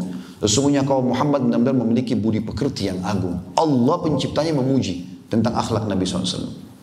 Sampai para sahabat mengatakan, kami mengetahui Nabi SAW tidak suka sesuatu, itu dari raut wajah beliau. Beliau tidak pernah hina makanan, tidak pernah menolak pemberian. Raut wajahnya, orang sahabat sudah tahu berarti Nabi tidak suka. Tidak pernah menghina-hina. Ini luar biasa, akhlak yang luar biasa gitu. Dan pernah ditanya kepada Aisyah radhiyallahu anha, kalau bapak-bapak di sini mau ditahu bagaimana akhlaknya, tanya istrinya. Mungkin di luar dia bisa jaga wibawanya, tapi di rumah belum tentu. Bapak-bapak mau tahu akhlak, ibu-ibu mau ditahu akhlaknya, tanya suaminya. Karena yang tiap hari interaksi mereka. Pasti akan tahu, oh suami saya orangnya baik, oh suami saya orangnya jahat, oh istri saya orangnya begini dan begitu. Makanya sahabat menanyakan pada Aisyah, kaifa kana khuluqun Nabi sallallahu alaihi wasallam? Bagaimana sih akhlaknya Nabi, gambarin kepada kami? Karena di luar rumah kami sudah tahu, dalam rumah bagaimana? Apa kata Aisyah? Karena sulitnya menggambarkan, beliau cuma mengatakan kana khuluquhul Quran. Kau lihat Al-Quran, seperti itu Al-Quran berjalan di muka bumi, itu akhlak Nabi SAW. Luar biasa gitu. Pernah Aisyah cemburu, maka Nabi SAW cuma mengatakan kepada pembantu yang ditepis piring kurmanya, ambillah kurma-kurma ini, karena ibumu sedang cemburu. Selesai. Jadi rumah yang sangat nyaman, tentram, damai. Tanamkan figur manusia terbaik ini teman-teman, dalam diri kita dan diri anak-anak kita. Kalau anda sudah yakin tadi pencipta langit dan bumi dan apapun adalah Allah, dan kita sudah katakan tadi poin yang penting adalah jadikan Allah nomor satu, maka Rasulullah SAW utusannya Allah. Allah memutus dari kalangan kita manusia supaya mudah untuk dicontohi. Nabi Muhammad SAW manusia biasa, juga dari sperma, sel telur, jadi anak, masa bayi, lahir dari rahim seorang ibu, kemudian anak-anak, dan remaja, dan menikah, dengan suka dukanya, kemudian diutus jadi nabi, kemudian seterusnya sampai meninggal dunia. Supaya gampang kita ciplak hidupnya. Dan kita memang disuruh untuk menciplak itu. Ikuti saja semuanya. Allah mengatakan dalam surah Al-Ahzab masalah itu. A'udzubillahi minasyaitonir rajim. Laqad kana lakum fi Rasulillahi uswatun hasanah. Pada diri Muhammad sallallahu alaihi wasallam, Rasulullah SAW ada suri tauladan buat kalian. Ikuti saja. Cara makannya, tidurnya, segala macam. Maka pasti akan menjadi orang yang baik. Allah memastikan Rasulullah SAW adalah utusannya. Disebutkan dalam surah Al-Imran. Surah nomor 3 ayat 144. A'udzubillahi minasyaitonir rajim. Wa ma Muhammadun illa rasulun qad khalat min qablihi rusul. Al-ayat. Muhammad adalah utusan dan telah berlalu sebelumnya utusan-utusan yang lain. Sampai itu saksi bahasannya. Kemudian juga dalam surah Al-Fatih, surah nomor 48 ayat 29, Allah berfirman, A'udzubillahi minasyaitonir rajim. Muhammadur Rasulullah. Muhammad benar adalah utusan Allah. Jadi kalau kita mau mengenal Allah Tuhan kita bisa menjadikan atau mau menjadikan Allah sebagai nomor satu dalam hidup kita harus mengikuti Nabi SAW. Makanya ulama mengatakan syarat diterimanya amal dua. Al-ikhlas, tulus karena Allah dan mengenal Tuhannya, kemudian mutaba'ah, mengikuti Nabi SAW. Ada hal yang saya ingin sampaikan teman-teman sekalian, sedikit saya akan bahas ini mungkin insya Allah 3-4 menit, baru kemudian kita pindah di poin setelahnya. Maksudnya di poin masih di poin pertama dari 3 poin ini, tentang iman kepada Rasulullah SAW, lalu kita masuk kepada Islam ya. Ada mukjizat Nabi SAW yang mungkin ada di antara Bapak Ibu yang belum pernah dengar barangkali. Saya ingin sentuh itu supaya Bapak Ibu kisahkan kepada anak-anak pada saat mau tidur, pada saat lagi duduk, terutama ibu-ibu. Dalam sebuah riwayat Bukhari, ada daging kambing yang sudah dimasak bicara dengan Nabi. Pernah dengar nggak? Mau dengar kisahnya? Baik. Walaupun cuma 10% yang bilang mau gitu. Yang lainnya nggak mau rupanya. Waktu Nabi SAW menembus benteng Khaybar, benteng Yahudi, sekitar 180 kilo dari kota Madinah, sampai sekarang masih ada benteng-bentengnya. Di sana ada dua suku Yahudi, Kainuqa dan suku Quraidah dan Kainuqa. Dua suku ini ada di Khaybar setelah diusir oleh Nabi SAW dari Madinah karena mereka berkhianat. Yang jelas Nabi SAW setelah sulh Hudaybiyah, kesepakatan Hudaybiyah, menyerang Khaybar karena Allah menjanjikan kemenangan. Sampai di sana, setelah menembus 9 benteng Yahudi dan berhasil ditaklukkan setelah lebih dari 50 hari mengepung benteng-benteng tersebut. Maka orang-orang Yahudi ini menghidangkan makanan untuk Nabi SAW karena mereka mau menunjukkan kalau mereka kalah, mereka mengalah gitu. Tetapi tukang masaknya, perempuan itu jahat. Dia sepakat dengan seorang pendeta Yahudi untuk meletakkan racun. Kemudian dihidangkanlah banyak sekali nampan-nampan makanan, dan kebetulan waktu itu para sahabat dalam buku-buku sirah disebutkan mereka kelaparan karena kehabisan makanan dalam peperangan tersebut. Akhirnya orang-orang Yahudi ini tahu Nabi SAW paling gemar makan paha kambing. Ditaruhlah di nampan yang paling depan roti gandum dan di atasnya paha kambing. Yang lain gak ada paha kambingnya. Sehingga pada saat sahabat lihat, oh ini kesukaan Nabi, mereka gak sentuh nampan itu. Dihidangkan depan Nabi SAW. Lalu sudah berapa hari sahabat tidak makan, habis. 3-4 hari kehabisan makanan, mereka kelaparan benar. Kemudian waktu mereka menunggu Nabi SAW menikmati, begitu Nabi SAW mencuri potongan daging tadi, kemudian memasukkan ke mulut beliau, dan sahabat akhirnya juga makan. Bayangkan kalau 3 hari kehabisan makanan, seperti apa laparnya. Begitu mereka baru mau mencuil, Nabi SAW keluarkan yang dari mulut beliau lalu mengatakan, Kuffu aidiyakum. Tahan tangan kalian. Ada yang mengatakannya, Rasulullah, kami lapar, belum makan 2-3 hari. Kata Nabi SAW, Kuffu aidiyakum. Tahan tangan kalian dulu, jangan ada yang makan. Lalu Nabi SAW bilang apa? Panggil pendeta-pendeta Yahudi di benteng ini. Dipanggillah beberapa orang. Begitu datang, Nabi SAW ngobrol sama mereka. Apa kata Nabi SAW? Ya ma'asyaral Yahud, a'antum musaddiqi in sa'altukum an syai'. Hai orang-orang Yahudi, jujur gak kalau saya nanya sesuatu? Jadi rupanya orang Yahudi ini teman-teman sekalian harus dijebak dulu, baru nanti mereka mau jujur. Kalau enggak, kebohongan luar biasa dalam hidup mereka. Dan Islam sebaliknya, jujur gitu kan. Maka apa yang terjadi? Mereka mengatakan tentu saja. Nah, ada 3 pertanyaan Nabi SAW dalam riwayat Bukhari ini. Yang pertama, jadi orang Yahudi ini, suku Yahudi di Madinah ada 3 dulu. Kainuqa, Nadhir, dan Quraidah. Yang ada di Khaybar waktu itu ada 2. Quraidah masih di Madinah, Kainuqa, ada Quraidah di Madinah, dan ada Kainuqa dan Nadhir di Khaybar. Mereka ini 3 suku ini menisbatkan di beberapa jalur nasab mereka ada satu kakek. Mereka ketemu di satu kakek. Nah, kakek ini kebetulan orangnya terkenal dalam sejarah mereka lemah akalnya, lemah fisiknya gitu. Tapi karena dia anak kepala suku, diangkat jadi raja pada saat itu. Jahatnya Yahudi ini sampai nasab aja mereka mau hapus. Padahal nasabnya sudah berapa jalur ke atas, orang sudah lupain mungkin. Apa yang terjadi? Mereka rahasiakan kepada keturunannya, lalu beberapa pendetanya menghapus nama kakek yang mereka tidak suka itu, diganti dengan nama kakek lain, orang Yahudi yang perkasa, yang jantan, yang segala macam. Dan tidak ada yang tahu ini, cuma beberapa pendeta Yahudi saja. Kata Nabi SAW, siapa kakek kalian? Para sahabat belum faham nih, kenapa Nabi tanya itu? Mereka bilang, Fulan bin Fulan, nama kakek yang perkasa itu. Kata Nabi SAW, kalian sudah bohong. Kakek kalian Fulan dan Fulan. Fulan bin Fulan. Yang lemah ini. Nabi tahu. Mereka kaget. Kok bisa Nabi tahu ini? Terus Nabi ulangi lagi. Hai orang Yahudi. Apakah kalian jujur kalau saya tanya lagi? Mereka bilang iya. Kalau kami bohong, maka Allah akan memberitahukan kepadamu sebagaimana Allah beritahukan kepadamu tentang kakek kami. Kata Nabi SAW, siapa penghuni neraka? Apa kata Yahudi? Kami masuk duluan, lalu digantikan oleh kalian umat Islam. Jadi subhanallah, Yahudi tahu akan masuk neraka. Makanya Abdullah bin Abbas radhiyallahu anhu pada saat menafsirkan surah Al-Fatihah, Bapak Ibu sering baca, ghairil maghdubi alaihim waladdallin, bukan orang-orang yang kau murkahi ya Allah, itu adalah Yahud. Karena mereka tahu kebenaran, mereka tidak mau ikuti. Waladhdallin, dan bukan orang sesat, Nasrani. Mereka mau berdakwah tapi salah, mengatakan Isa anak Tuhan. Makanya kita selalu mengatakan amin, supaya kita nggak ikutin mereka. Yahudi tahu, mereka bilang apa? Kami masuk neraka dulu, baru nanti digantikan kalian. Kata Nabi SAW, kalian bohong, kami tidak akan pernah menggantikan kalian. Maknanya kita akan masuk surga. Lalu Nabi tanya yang ketiga, ini saksi bahasannya. Kata Nabi SAW, saya mau tanya sekarang, jujur nggak? Mereka bilang iya. Sudah dijebak 2 kali. Lalu kata Nabi SAW, apakah kalian letakkan racun di makanan ini? Kalau dari awal Nabi tanya, bohong pasti.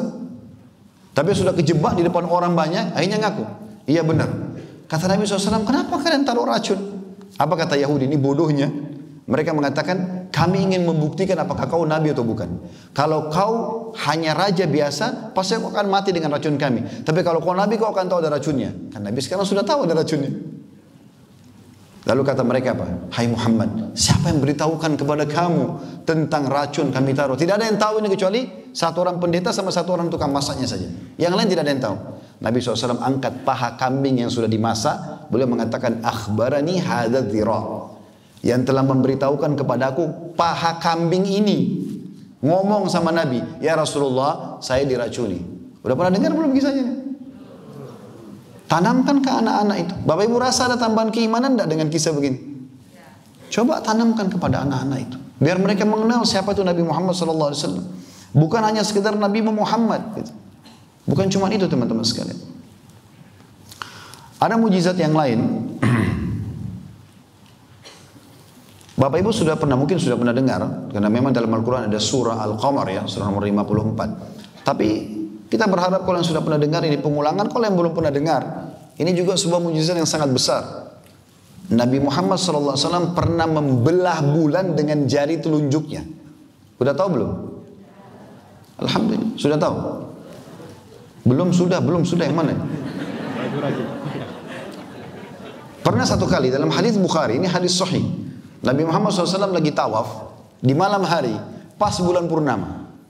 Lalu orang-orang Yahudi bilang begini, orang-orang Quraisy mengatakan begini, kita sekarang permalukan Muhammad. Siapa yang melakukan? Satu orang berdiri. Lalu dia mengatakan, hai Muhammad, teriak suara keras supaya orang semua dengar. Apa kau mau kami beriman? Kata Nabi SAW berhenti tawafnya lalu mengatakan, ya. Lalu orang Quraisy ini mengatakan begini, apa kau lihat bulan itu hai Muhammad? Lagi bulan purnama. Kata Nabi SAW, iya. Apa kata orang ini? Belah bulan itu buat kami. Bulan disuruh belah. Pohon aja kalau mau dibelah butuh waktu. Apalagi bulan yang jauh tidak terjangkau dengan tangan. Mereka niatnya sebenarnya bukan mau minta mujizat, tapi ingin mempermalukan Nabi SAW. Apa yang terjadi? Mereka kaget waktu Nabi SAW mengatakan, kalau seandainya Allah memberikan kepada kalian bulan itu terbelah seperti kalian minta, kalian akan beriman? Malah Nabi balik nantang mereka. Lalu mereka mengatakan, bukan cuma yang bicara, semua Quraisy di belakangnya, tokoh-tokohnya mengatakan, kalau kau Muhammad betul membelah bulan, kami pasti beriman. Maka dalam hadis Bukhari dikatakan, disaksikan oleh para sahabat, orang-orang Quraisy. Lalu kami menyaksikan, ya, bulan di Mekah terbelah menjadi 2 bagian sebelum hijrah Nabi SAW ke Madinah. Sebelah bulan berada di Abu Qubais, sebuah bukit yang menghimpit kota Mekah, dan sisi yang lainnya berada di As-Suwaida, bukit yang lainnya. Jadi Ka'bah itu, kota-kota Mekah dihimpit dengan 2 gunung besar, Abi Qubais sama As-Suwaida. Bulan itu dibelah 2 oleh Nabi SAW dengan jari telunjuk beliau, lalu dua-duanya terpisah untuk membuktikan itu memang betul terpisah. Terpisah benar-benar gitu. Jadi bukan cuma sekedar retak. Apa kata Quraisy? Ini hadis Bukhari Muslim. Sungguh sihir Muhammad hebat sekali. Padahal mereka tadi yang bilang ini, mau akan beriman. Untuk membuktikan ini sihir, kita tunggu orang-orang Quraisy yang datang dari negeri Syam yang ikut perdagangan, kembali ke Mekah. Kita tanya, kalau mereka juga lihat bulan terbelah, berarti bulan benar-benar terbelah. Kalau tidak, berarti Muhammad penyihir. Subhanallah, mereka tunggu kuasa Allah Subhanahu Wa Taala. Ada kafilah dagang Quraisy datang dari negeri Syam. Hampir satu Mekah itu datang mau nemuin kafilah itu. Lalu bertanya, apakah kalian lihat sesuatu terjadi pada bulan? Jawaban mereka, iya di waktu ini dan di malam itu. Disebutkan oleh mereka, begitu dalam riwayat ya. Tidak disebutkan malamnya malam apa, tapi yang jelas di waktu itu dan di malam itu, gitu kan. Terjadi bulan terbelah.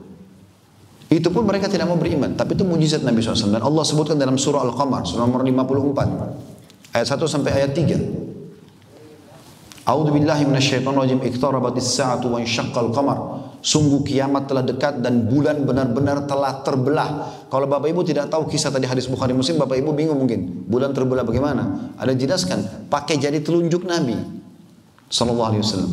Wa in yarau ayatan yu'ridu wa yaqulu sihrun mustamir. Kalau mereka melihat tanda-tanda kebesaran, mukjizat seperti itu, mereka masih berpaling dan mengatakan ini sihir yang terus-menerus. Itu ayat 2. Ayat 3-nya, wa kadzdzabu wattaba'u ahwa'ahum wa kullu amri mustaqir. Mereka mendustakan Nabi dan mengikuti hawa nafsu mereka, dan setiap urusan akan ada ketetapannya. Yang lain juga mujizatnya teman-teman sekalian, Nabi SAW pernah Nabi lagi khutbah Jumat, baru mulai khutbah, dan kita tahu kalau khutbah Jumat, terutama bapak-bapak tahu tentunya hening sekali karena kita dianjurkan mendengar khatib. Ada seseorang dari luar masjid tiba-tiba teriak, "Ya Rasulullah, ya Rasulullah." Nabi lagi khutbah nih. Orang ini rupanya punya hajat yang sangat penting yang tidak bisa ditunda gitu. Lagi khutbah, dia sengaja memang manggil Nabi. Maka Nabi SAW berhentikan khutbahnya lalu berkata, "Malak, ada apa dengan kamu?" Lalu dia mengatakan, "Ya Rasulullah, sesungguhnya hewan-hewan ternak kami mati, pohon-pohon kami juga mati, tanah kami tandus, kami pun kehabisan air, gak ada air, peceklik. Mumpung Anda di mimbar, mohon kepada Allah agar diturunkan hujan." Maka dalam hadis ini dikatakan Nabi SAW langsung berdoa sambil menunjukkan telunjuknya ke langit, mengatakan, "Allahumma agithna, Allahumma agithna," 2 kali. Ya Allah, turunkan hujan buat kami, turunkan hujan buat kami. Apa kata para sahabat yang meriwayatkan hadis ini? Di antaranya Anas radhiyallahu anhu. Dia mengatakan, saya melihat ke langit pada saat itu. Karena masjid Nabi SAW di zaman beliau tidak ada atapnya, terbuka. Dia bilang, saya melihat ke langit, saya temukan tidak ada satupun awan, langit seperti kaca. Kan kalau mau hujan harus ada awannya dulu kan gitu. Ini nggak ada awan. Tapi setelah Nabi SAW berdoa, tiba-tiba awan berkumpul menjadi gelap dan turun hujan. Ya, sebelum khutbah Nabi selesai, dan hujan tidak berhenti selama sepekan. Setelah itu, minggu depannya Nabi SAW lagi khutbah, datang orang yang sama lagi, teriak-teriak dari luar masjid, "Ya Rasulullah, ya Rasulullah." Kata Nabi SAW, "Ada apa dengan kamu?" Dia bilang, "Ya Rasulullah, binasa hewan-hewan kami, mati pohon-pohon kami, banjir besar ini, hujan tidak berhenti seminggu. Minta kepada Allah agar hujan ini diberhentikan." Terjadi mujizat besar sini. Tadi turun hujan, sekarang mujizat penutupan dalam hadits ini dikatakan, Nabi SAW lalu mengatakan, "Allahumma hawalaina wala alaina." Ya Allah, jadikan ini baik buat kami, bukan masalah buat kami hujan ini. Allahumma alal aqami wadh-dhirabi wa butuni awdiyatin wa manabi syajar. Ya Allah, selamatkanlah pohon-pohon, ya, tempat-tempat hewan. Jadikan ini hujan bermanfaat intinya. Maka kata Anas bin Malik, kami pun menyaksikan Nabi SAW menunjuki awan-awan dengan telunjuk beliau, dan setiap awan yang ditunjuk bubar sehingga menjadi cerah kembali Madinah. Itu disaksikan oleh seluruh penduduk Madinah. Hadisnya riwayat Bukhari. Dan sekian banyak teman-teman sekalian mujizat Nabi SAW. Saya tutup dengan satu lagi kisahnya. Bagaimana Nabi SAW menguasai hewan. Dalam sebuah riwayat Imam Ahmad, Jabir radhiyallahu anhu menuturkan, pernah kami datang safar bersama Nabi SAW dari satu perjalanan. Lalu kemudian kami masuk Madinah dan kami melewati pemukiman suku Najjar. Suku Najjar ini suku yang ada pas di pintu gerbang Madinah. Dan ini suku ibunya Nabi SAW.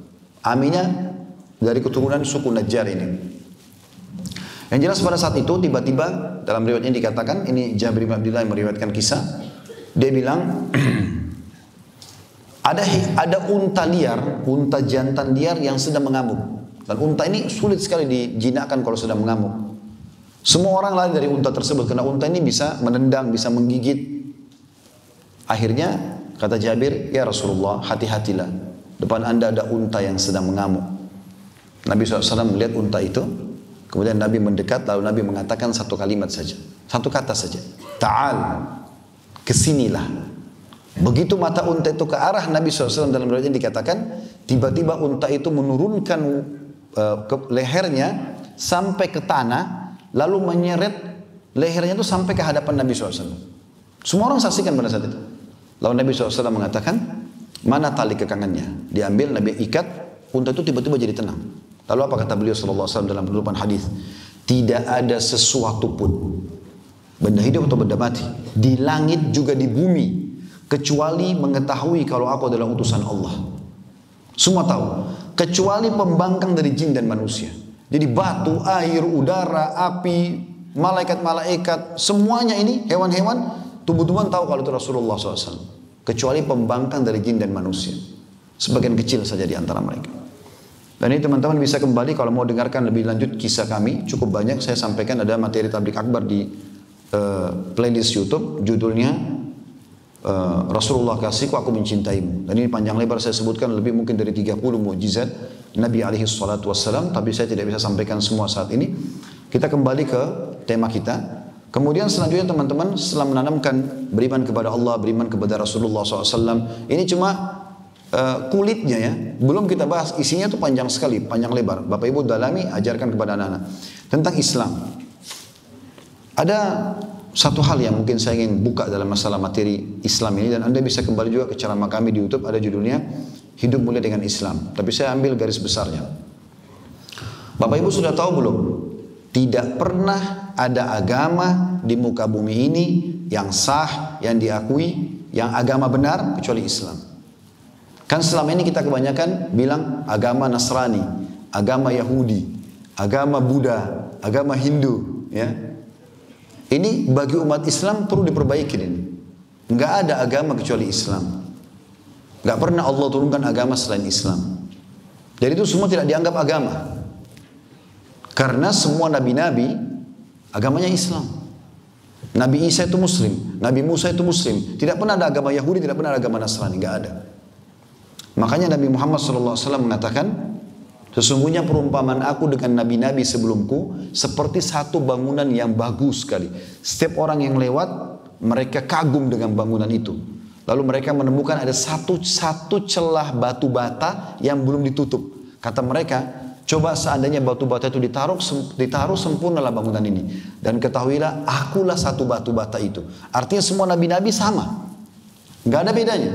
Agamanya Islam. Itu yang Allah sebutkan, yang Bapak Ibu sering dengar surah Al-Imran. Surah nomor 3 ayat 19.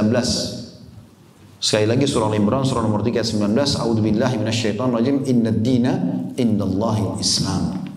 Inna harfut ta'kid. Huruf yang digunakan untuk memastikan informasi benar setelahnya. Sesungguhnya agama di sisi Allah hanya Islam, nggak ada agama lain. Jadi nggak ada agama lain, memang tidak diakui. Wa makhtalafa alladhina utul kitaba illa min ba'di ma ja'ahumul ilmu baghyan bainahum wa ma yakfur bi ayatillahi fa innallaha sari'ul hisab. Dan ketahuilah, tidak berselisih orang-orang yang telah diberi Alkitab, Yahudi dan Nasrani. Nasrani mengatakan Yahudi kafir, Yahudi mengatakan Nasrani kafir. Tidak berselisih mereka kecuali setelah datang pengetahuan kepada mereka karena kedengkian di antara mereka. Bagir, iri satu sama yang lain. Padahal Nabi Musa menyampaikan tentang datangnya Nabi Isa. Nabi Isa menyampaikan tentang datangnya Nabi Muhammad SAW. Ini satu rangkaian gitu. Dan Allah mengatakan siapa yang kufur kepada ayat-ayat Allah, maka sungguhnya Allah sangat cepat hisabnya. Kemudian juga dalam firman Allah Subhanahu wa taala yang sangat masyhur, bersyukur teman-teman kita menjadi orang muslim. Ya. Karena Allah mengatakan dalam surah Az-Zumar, dibuka ini surah nomor 39 ayat 22. Supaya Anda tahu nilai agama yang sedang Anda anut ini. Ini bukan main-main ini, keselamatan dunia akhirat. Semua yang diajarkan dalam Islam kebaikan, jujur, amanah, tanggung jawab, dermawan, bakti sama orang tua, jenguk orang sakit, senyum, semua baik. Dan semua punya keutamaan. Semua yang dilarang buruk. Bohong, nipu, mencuri, apalah gunjing, fitnah, memukul, membunuh, dilarang semuanya. Jadi kalau Anda ikutin agama ini dengan benar, Anda jadi orang baik. Pasti. Subhanallah, saya mengambil disertasi saya di masalah ekonomi sebenarnya. Saya temukan kadang-kadang pakar-pakar ekonomi dunia ini berbicara, teman-teman sekalian, hanya untuk bicara satu saja, tentang bagaimana membangun trust, kepercayaan dalam perusahaan, gitu kan? Mereka membahas trust itu harus begini, begitu, begini, begitu. Dan itu ternyata kebanyakan kerucut kepada para pengusaha-pengusaha. Seakan-akan bahasan mereka di makalah-makalah mereka yang saya temukan, itu kalau orang yang suami istri atau orang tua sama anak, anak sama orang tua, teman, tidak perlu ada trust. Trust itu hanya untuk orang-orang pedagang saja. Ini aneh, kalau Islam mengajarkan trust untuk semuanya. Jujur untuk semuanya, dermawan untuk semuanya, dari kecil sampai besar. Allah mengatakan begini dalam surah Az-Zumar. Ayat 3, surah nomor 39 ayat 22. A'udzu billahi minasyaitonir rajim. Afaman syarahallahu sadrahu lil Islam fa huwa ala nurin min rabbi fawailun lil qasiyati qulubuhum min dzikrillah ulaika fi dhalalin mubin. Maka apakah orang-orang yang dibukakan hatinya menerima agama Islam lalu mendapatkan cahaya dari Tuhannya sama dengan orang yang membatu hatinya? Maka kecelakaan besarlah bagi mereka yang telah membatu hatinya untuk mengingat Allah. Mereka itu dalam kesesatan yang nyata. Selain Islam memang kesesatan seperti itu. Kita sedang sorotin bukan individunya, tapi keyakinannya. Islam datang begitu ya. Jadi bukan berarti kalau kita mengatakan Nasrani dalam tafsir Ibnu Abbas Allah dhalin sesat, oh berarti ini garis keras. Bukan begitu. Karena yang sedang disorotin mereka mengatakan Allah punya anak. Dan itu tidak benar. Agama yang Allah ajarkan adalah lam yalid wa lam yulad. Allah tidak beranak, tidak diperanakkan. Kalau Allah punya anak, lalu siapa cucunya? Siapa cicitnya? Tidak ada itu semua. Allah pangkas, nggak ada. Allah itu esa. Kalau ada orang tuanya Allah, lalu siapa kakeknya? Siapa ke atasnya ini? Nggak ada. Allah itu esa. Begitu juga teman-teman sekalian, kalau anda masuk agama Islam ini, berarti anda mendapatkan ya, karunia dari Allah SWT. Allah sebutkan dalam surah Al-An'am, surah nomor 6 ayat 125. Surah nomor 6 ayat 125. A'udzu billahi minasyaitonir rajim. Faman yuridillahu an yahdihi yashrah sadrahu lil Islam. Siapa yang Allah inginkan kebaikan untuknya, maka Allah akan lapangkan dadanya menganut agama Islam, merasa bangga dengan Islam, menerapkan dan mendakwakannya. Dan barang siapa yang dikehendaki kesesatan oleh Allah, niscaya Allah akan menjadikan dadanya sesak, lagi sempit, tidak menerima Islam, seolah-olah dia sedang mendaki langit. Begitulah Allah menimpakan siksa kepada orang-orang yang tidak beriman. Saya tutup di poin ini teman-teman sekalian, di poin pertama tentang masalah Islam ini. Kalau kita mau singgung tadi panjang lebar, saya katakan kembali ke tema kami, hidup dan mulai dengan Islam, itu panjang lebar. 2 jam lebih kami bahas khusus masalah tema ini. Tapi saya ingin titik-beratkan begini. Teman-teman sekalian, kita ini sekarang dibutakan secara histori, sejarah. Saya bahasakan di depan Bapak Ibu sekarang, kita hanya 94 atau 95 tahun saja tidak menguasai dunia. Semenjak agama ini dibawa oleh Nabi SAW, semenjak itu pada saat sudah fase hijrah ke Madinah ya, fase 10 tahun terakhir, sampai 94 tahun yang lalu, kita menguasai dunia. Menguasai dunia sekali lagi. Bukan menguasai Madinah atau Mekah. Baik, kita coba lihat historinya. Anda kan sudah kenal ada tahun Hijriah ya. Sekarang tahun berapa Hijriah? 1442 1442 ya. Berarti sudah 1442 tahun yang lalu Nabi hijrah ke Madinah. Ya. Oke, kita mulai dari tahun 1 Hijriah. Pertama Nabi SAW hijrah ke Madinah. Nabi tinggal di Madinah 10 tahun. Beliau meninggal di Rabiul Awal tahun 11, ya. Meninggal di situ sallallahu alaihi wasallam. 10 tahun itu sebelum beliau meninggal, seluruh jazirah Arab sudah takluk dengan Islam. Dan ingat ya, waktu itu teman-teman sekalian, jazirah Arab ada di tengah-tengah dihimpit dengan 2 negara adik kuasa. Persia yang menguasai setengah dunia, raja mereka julukannya Kisra, dan setengah dunia lain dikuasai oleh Romawi, julukan raja mereka Kaisar. Waktu itu peradaban mereka ada, ekonomi mereka ada, militer mereka ada.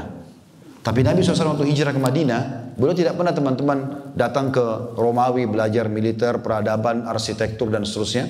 Beliau tidak pernah ke Persia mempelajari tentang militernya, ekonomi dan seterusnya. Apa yang Nabi SAW lakukan? Bangun sendiri itu peradaban, ekonomi, semuanya. Tatanan masyarakat dibangun sendiri. 10 tahun pertama berhasil menguasai jazirah Arab. Datang setelahnya Khulafaur Rasyidin, dimulai dari Abu Bakar dan Abu Bakar tahun 11 sampai tahun 13 Hijriah. Ini Abu Bakar menyelesaikan fitnah internal karena muncul beberapa orang yang melihat suksesnya Nabi SAW melakukan jazirah Arab, sekian ratus suku Arab bisa takluk di tangan Nabi SAW, gitu kan? Maka muncul nabi-nabi palsu, Musailam al-Kadzab, Aswad al-Unsi, bohong. Ada penolak membayar zakat, maka Abu Bakar menyelesaikan fitnah internal. Abu Bakar perangi mereka semua. Ini panjang ceritanya tapi yang jelas itu masa penyelesaian fitnah internal. Dan kata ulama, siapa yang mau belajar tentang penyelesaian fitnah bisa mempelajari dua fase Khulafaur Rasyidin. Abu Bakar di awal meninggal Nabi SAW dan Ali di zaman akhir Khulafaur Rasyidin. Karena dua-duanya menyelesaikan fitnah internal sebagaimana akan saya jelaskan insyaAllah. Datang setelahnya Umar. Berkuasa dari tahun, siapa yang tahu? 10 tahun. Tidak ada yang tahu. La haula wa la quwata illa billah. Tahun 13 sampai tahun 23. Abu Bakar kan 11 sampai 13. Meninggal Abu Bakar, Abu Umar naik. Jadi khalifah tahun 13 sampai 23 Hijriah. Di sini masa keemasan Islam, masa ekspansi Islam. Di tahun 15 Hijriah, Umar mengutus Abu Ubaidah bin Jarrah dan Khalid bin Walid radhiyallahu anhu menyusun pasukan jumlahnya 12.000 orang menyerang ya, wilayah utara Jazirah Arab, Romawi. Dan ekspansi terus berjalan sampai Palestina takluk. Negeri Syam, Jordania, Libanon, Syria dan Palestina sekarang jadi 4 negara ini. Dulu negeri Syam takluk di tangan muslimin. Dan pada saat itu Umar bin Khattab menerima kunci Masjid Aqsa. Dan mulai saat itu sampai sekarang dikuasai oleh kaum muslimin. Di tahun 16 Hijriah, beliau mengutus Sa'ad bin Abi Waqqas radhiyallahu anhu dibantu dengan yang lainnya sahabat Nabi ya, yang mulia Ka'ab bin Amir dan yang lainnya radhiyallahu anhu ajma'in yang datang juga dari negeri Syam. 30.000 pasukan menembus Persia. Waktu itu pasukan Persia teman-teman sekalian 240.000 orang. Dan Nabi SAW betul-betul menyampaikan waktu beliau masih hidup, beliau mengatakan, sungguh segelintir kecil dari sahabatku akan berebut istana putihnya Kisra. Dan terjadi. Di antaranya Salman al-Farisi, Bilal, mereka cuma segelintir orang, Kisra sudah melarikan diri, istananya direbut. Dan hampir semua jadi ghanimah pada saat itu. Tahun 20 Hijriah, Amr bin As mendesak Umar bin Khattab mengatakan, ya Amir Mu'minin, Persia sudah kita coba taklukkan dan berhasil, mayoritas wilayah yang dikuasai. Romawi juga, negeri Syam sudah takluk walaupun kita belum ekspansi seluruhnya. Tapi Mesir, wilayah Afrika, ya, utara sudah takluk, daerah timurnya sudah takluk, daerah baratnya nih. Dunia ini daerah baratnya belum ini, pintunya Mesir. Utus saya Amir Mu'minin untuk saya serang ke sana. Maka Umar mengutus dengan 8.000 pasukan. Amr bin As berhasil menembus Mesir, terbukalah Afrika Utara, Mesir, Tunis, Jazair, Maroko. Setelah itu Islam mulai menyebar ke seluruh Afrika, termasuk Somalia dan seterusnya. Gitu kan? Jadi sampai tahun 20 Hijriah, kita sudah menguasai setengah dunia. Itu waktu itu teman-teman sekarang sudah paham belum? Kalau Umar tuh nggak punya manajemen kayak kita sekarang. Nggak ada, belum ada komputer, belum ada handphone, belum ada semua. Lalu apa yang buat mereka bisa memanage? Syariat Allah Subhanahu Wa Taala. Islam ini yang Bapak Ibu sedang pelajari, cuma kita tidak dalami. Islam semuanya ada di dalamnya. Kata ulama, Islam itu kalau kau lihat dari jauh seperti titik. Tapi kalau kau masuk dalamnya, kau temukan sebuah lautan yang luas dan tidak ada ujungnya. Cuma kita tidak mau pelajari agama kita. Mulia sekali Islam itu. Kemudian setelah Umar meninggal tahun 23 Hijriah, naik Utsman bin Affan 23 sampai 37, ini masa kemakmuran. Sampai pada saat itu hampir setiap hari puluhan bahkan ratusan unta di Madinah didatangkan setiap harinya. Lalu utusan Utsman mengatakan, wahai muslimin, ini hak kalian. Hari itu dibagi keju. Besok datang lagi ratusan unta, hai muslimin, hak kalian dibagi madu, lusa, gandum. Terus begitu tiap hari sampai kemakmuran merata. Semua orang makmur pada saat itu. Dan ulama mengatakan ini luar biasa nih fase untuk belajar. Ya. Di masa Abu Bakar, penghapusan tentang pertahanan tentang kekuatan Islam dan menyelesaikan fitnah internal. Zaman Umar ekspansi, zaman Utsman bagaimana memakmurkan masyarakat. Zaman Ali kembali lagi fitnah keluar kelompok Khawarij. Ya, yang seperti sekarang lagi panas-panasnya di Indonesia gitu kan. Yang mereka mengkafirkan orang, membom dirinya, mengangkat mati syahid, ini kedustaan, bohong semua. Tidak ada dalam Islam itu. Tidak benar itu. Islam mengajarkan jihad ya, pergi berperang ya, tapi bukan bom diri. Bunuh diri baru bilang mati syahid dari mana? Bohong semua ini. Akhirnya Islam disoroti, seakan-akan ini kalau Islam yang mulai berpegang teguh dengan sunnah ini radikal. Dari mana ini?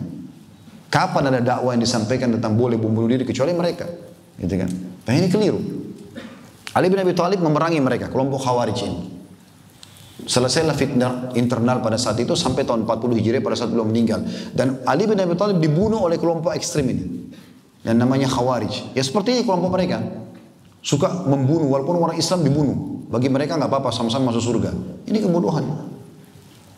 Nabi SAW mengatakan berpegang teguh pada sunnahku dan sunnah khulafaur rasyidin Islam. Ini sampai tahun 40 Hijriah.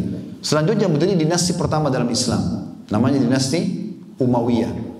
Dari tahun 40 sampai 132 Hijriah. Dan di masa ini muncullah ulama-ulama seperti Abu Hanifah, ya, yang meninggal tahun 150 Hijriah. Meninggal Abu Hanifah, lahir Imam Syafi'i. Ya. Kemudian Imam Malik yang meninggal tahun 179 Hijriah. Ini di masa ini mereka muncul ulama-ulama besar mazhab yang masyhur yang sampai sekarang diikuti mazhabnya. Sampai ada keluar khalifah juga Umar bin Abdul Aziz yang masyhur tahun 99 sampai tahun 101 Hijriah, yang di masanya 2 tahun jadi khalifah tidak ada yang mau terima zakat lagi. Setelah runtuh berdiri dinasti yang kedua dalam Islam, kerajaan kedua dalam Islam namanya Abbasiyah. Ini lebih lama, dari tahun 132 runtuhnya Umayyah. Abbasiyah berdiri dari 132 sampai 656 Hijriah. Dan di masa ini keluarlah ulama-ulama mazhab Imam Syafi'i, ya, keluar Imam Ahmad, kemudian keluar imam-imam hadis, Imam Bukhari, Imam Muslim, Abu Dawud, Tirmidzi, Ibnu Majah, An-Nasa'i, semua keluar di masa-masa ini, masa emasnya kaum muslimin, generasi-generasi awal. Nah ini yang sering kami sampaikan dalam dakwah, kalau ini teman-teman sekalian adalah dakwah para salafus salih. Yang orang selalu mengatakan salafi. Ini kita bilang kaum salaf. Kaum salaf itu maksudnya siapa? Sahabat, tabi'in, generasi emas ini.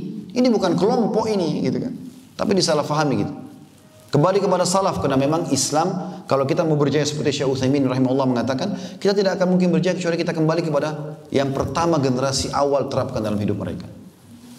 Setelah selesai Abbasiyah, runtuh di tangan orang-orang Tatar, Mongolia, berdiri Utsmaniyah. Waktu itu ada 3 sebenarnya dinasti muncul ya.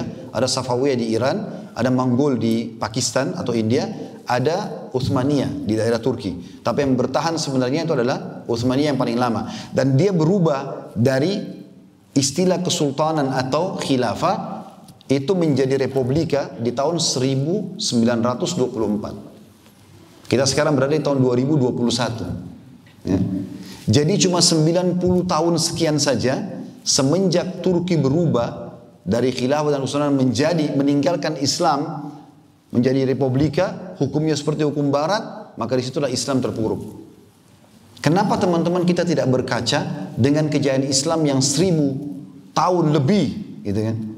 Lalu kemudian kita sekarang berkiblat pada barat dan mengatakan seakan-akan belajar negara Islam, belajar Islam itu ketinggalan zaman.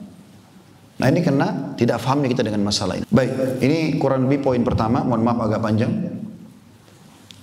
Kemudian kita masuk teman-teman sekalian sekarang ke poin yang kedua. Jadi itu yang pertama, tanamkan tentang Allah, tentang Rasulullah SAW dan juga Islam. Ini semua materinya panjang tapi saya kasih garis besarnya. Kemudian selanjutnya teman-teman sekalian kita masuk poin yang kedua tentang masalah hak-hak anak. Ini juga penting untuk diketahui ya. Banyak orang di antara kita teman-teman sekalian tidak mensyukuri anak itu.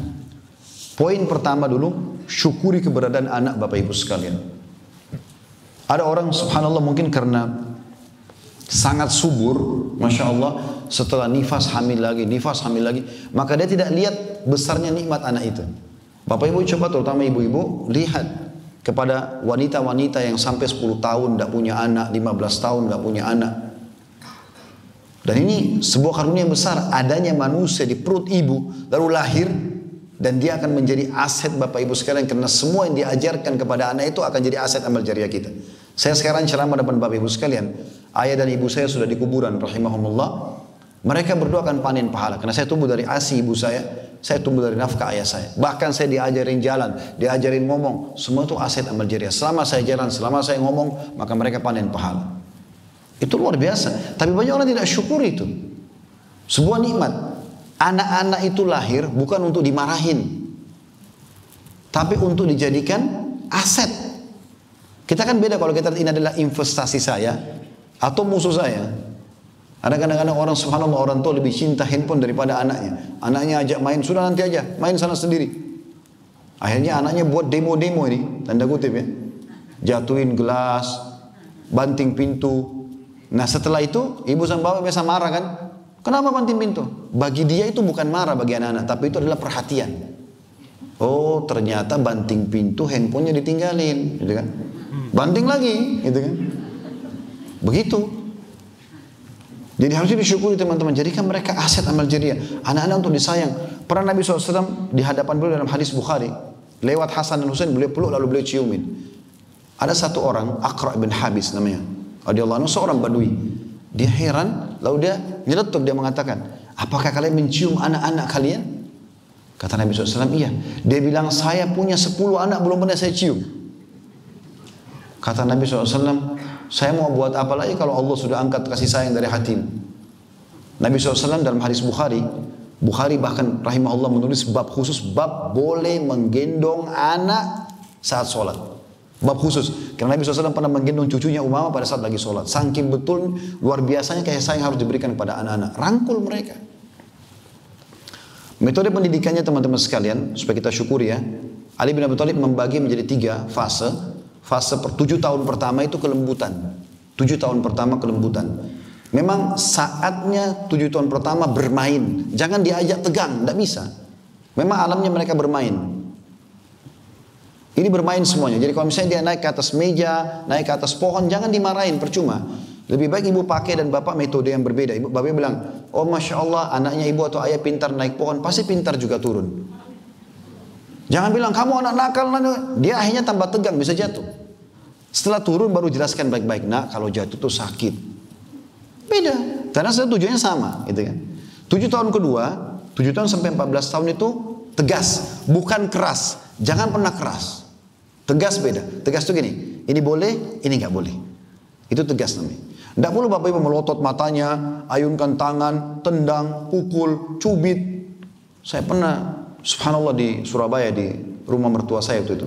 Ada tetangga, saya tidak bisa lupa kejadian itu. Dan istri saya sendiri tahu, saya tidak pernah sama sekali berlaku kasar pada anak-anak. Dan saya contohkan pada mereka itu. Karena itu tidak mendidik sama sekali. Ayah saya pun rahimahullah mendidik saya. Sampai saya bisa punya percaya diri seperti sekarang. Itu karena beliau tidak pernah main tangan sama saya. Satu kali pun saya nggak pernah dipukul. Jadi beliau selalu pakai nasihat. Sampaikan. Walaupun kita salah. Akhirnya kita sadari gitu kan. Itu ibu, nggak tahu anaknya buat apa. Dalam kondisi dia emosi. Karena anak itu nangis-nangis, saya keluar dari rumah, mertua saya di sebelah itu, anak itu dipegang tangannya, satu tangan sama ibunya, satu tangan anak itu dipegang sama satu tangan ibu, di bawahnya itu sumur, mau dibuang di sumur. Ini anak buat apa? Kadang-kadang ibu, anak itu cuma minta kerupuk, minta es krim, minta gini, lalu kemudian dicubit, dipukul. Bagaimana caranya Anda tidak mensyukuri keberadaan anak itu dan Anda lebih hitungan es krim dan kerupuknya? Kenapa nggak dikasih? Mereka tumbuh besar, dapat pahala kan kita. Kan begitu harusnya. Tapi banyak orang tidak pahami masalah. Nah di sini boleh tegas. Di sini Anda boleh mengatakan ini boleh, ini nggak boleh. Ya. Ini agama haram kan, ini agama halal. 7 tahun kedua. Setelah itu 7 tahun ketiga kata beliau, ajak dia bermusyawarah. 14 sampai 21 tahun. Ikutkan, libatkan. Walaupun nanti bapak ibu tidak ikut pendapat dia. Misalnya gini, suami istri mau beli mobil, mereknya tertentu, misalnya merek A, kemudian warna merah atau warna hitam misalnya. Anak kita sudah 14 tahun, bapak ibu bisa panggil duduk. Di saat itu boleh ajak musyawarah. Jangan sebelumnya. Anda mengatakan, nak ayah ibu mau beli mobil, warna hitam. Kalau kamu mau warna apa? Oh saya mau warna merah ibu. Ayah, baik. Nanti bapak ibu bisa beli warna hitam. Biarkan dia bertanya, kok bapak ibu beli warna hitam? Ya. Kan saya minta warna merah. Iya, karena bapak dan ibu dua, kamu suaramu satu. Gitu kan? Kamu sendiri. Ajak dia bermusyawarah, biarkan dia berpikir, gitu kan? Tapi bukan pengambil keputusan. Ini poin penting, nanti di poin ketiga penutupan saya akan ingatkan, jangan pernah kasih keputusan pada anak-anak. Itu bahaya, membuka pintu durhaka. Baik, kemudian termasuk haknya teman-teman sekalian tahnik. Tahnik ini salah satu sunnah Nabi SAW yang dilupakan oleh orang. Begitu bayi lahir, kunyakan kurma. Semua bayi di Madinah kalau lahir waktu zaman Nabi SAW ditahnik. Nabi SAW kunyah kurma ditempelkan ke langit-langitnya. Biarkan yang pertama masuk, ya, itu bahkan sebelum ASI adalah kurma. Saya setiap Allah kalau bayi, saya selalu lakukan. Ambil kurma, saya kunyain, saya tempelin. Lagi-lagi. Dan subhanallah, setelah itu minum ASInya malah bagus. Itu disebutkan ada banyak riwayat, diantaranya Abu Musa menceritakan, lalu suatu saat aku memiliki anak yang baru lahir, kemudian aku mendatangi Nabi SAW dan beliau memberi nama padanya dan mentahniknya dengan sebutir kurma. Jadi kurma yang diberikan. Hak anak juga termasuk, selain syukuri tadi sudah, yang pertama tadi tahniknya, yang kedua menyusui. Ya. Ini sering ada isu di tengah-tengah ibu-ibu, kalau nyusui anak, maaf nanti payudaranya jatuh lah, nanti inilah, nanti itulah. Ini semua khurafat. Nggak ada itu. Justru itu peremajaan. Haid itu peremajaan kemaluan.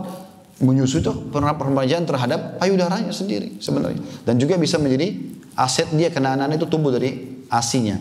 Itu Allah sebutkan dalam surah Al-Baqarah surah nomor 2 ayat 233. A'udzu billahi minasyaitonir wal walidatu yurdi'na auladahunna haulaini kamilaini liman arada yutimma ar-radha'ah. Sampai sini saja bahasannya, yaitu ibu-ibu menyusui anak-anak mereka selama 2 tahun penuh. Itu kalau mau sempurna, yaitu bagi yang ingin menyempurnakan nyusuannya. Ya. Jadi boleh sekurang dari itu, tapi usahakan ada asinya. Ini bahasanya panjang, saya cukup sampai situ. Kemudian selanjutnya yang ketiga adalah akikah. Akikah kalau anak laki-laki 2 ekor kambing, anak perempuan 1 ekor kambing di hari ketujuhnya. Sebagaimana disebutkan bahwasanya dalam hadis yang cukup banyak riwayat Bukhari, kata Nabi SAW, setiap anak harus diakikahkan, maka sembelihkan kambing untuknya dan hilangkan kesusahan darinya. Maksudnya rambut dan tali pusarnya gitu kan. Ini sudah masyhur dan dianjurkan juga Bapak Ibu supaya memakan sebagian daripada daging kambing itu. Di sini juga saya ingin titik beratkan bagi yang teman-teman tidak suka makan kambing, ini perlu diperbaiki. Karena selalu mengatakan kambing makanan orang Arab. Salah ini, makanan orang Islam. Iya, gitu kan? Karena kita punya akikah. Akikah ini disembelikan, mau anak itu orang bule, mau orang Arab, mau orang Melayu, mau orang hitam dari Afrika, keluar anak laki-laki 2 ekor kambing, anak perempuan 1 ekor kambing, dan sunnah makan. Berarti orang bule, orang hitam dari Afrika, orang Melayu, orang Arab semua makan kambing. Yang kedua kita punya Idul Adha. Saya tanya Bapak Ibu sekalian, waktu Nabi Ibrahim tidak jadi menyembelih anaknya Ismail, diganti dengan apa? Domba. Boleh sapi, boleh unta, tapi kan Nabi Ismail diganti dengan domba, makanya Nabi SAW sembelih domba, gitu kan? Dalam hadis Bukhari dikatakan begitu. Dan sunnahnya makan selama 4 hari. Idul Adha dan 3 hari hari tasyrik. 10 Zulhijjah sama 11, 12, 13. Ini nggak boleh puasa. Haram hukumnya puasa. Hari makan daging. Disuruh makan daging kambing itu. Dan juga dalam hadis Bukhari yang lain, yang ketiga adalah Nabi SAW gemar sekali makan paha kambing. Maka itu juga salah satu hikmah daripada akikah. Kemudian kata Nabi SAW, sungguhnya kaum Yahudi hanya mengakikahkan anak laki-laki dan tidak mengakikahkan anak perempuan, maka kalian akikahkan untuk anak laki-laki 2 ekor kambing dan anak perempuan 1 ekor kambing. Riwayat Al-Baihaqi. Selanjutnya teman-teman sekalian, yang keberapa? Yang keempat, ya, mencukur rambutnya. Cukur gundul ya, di hari ketujuhnya.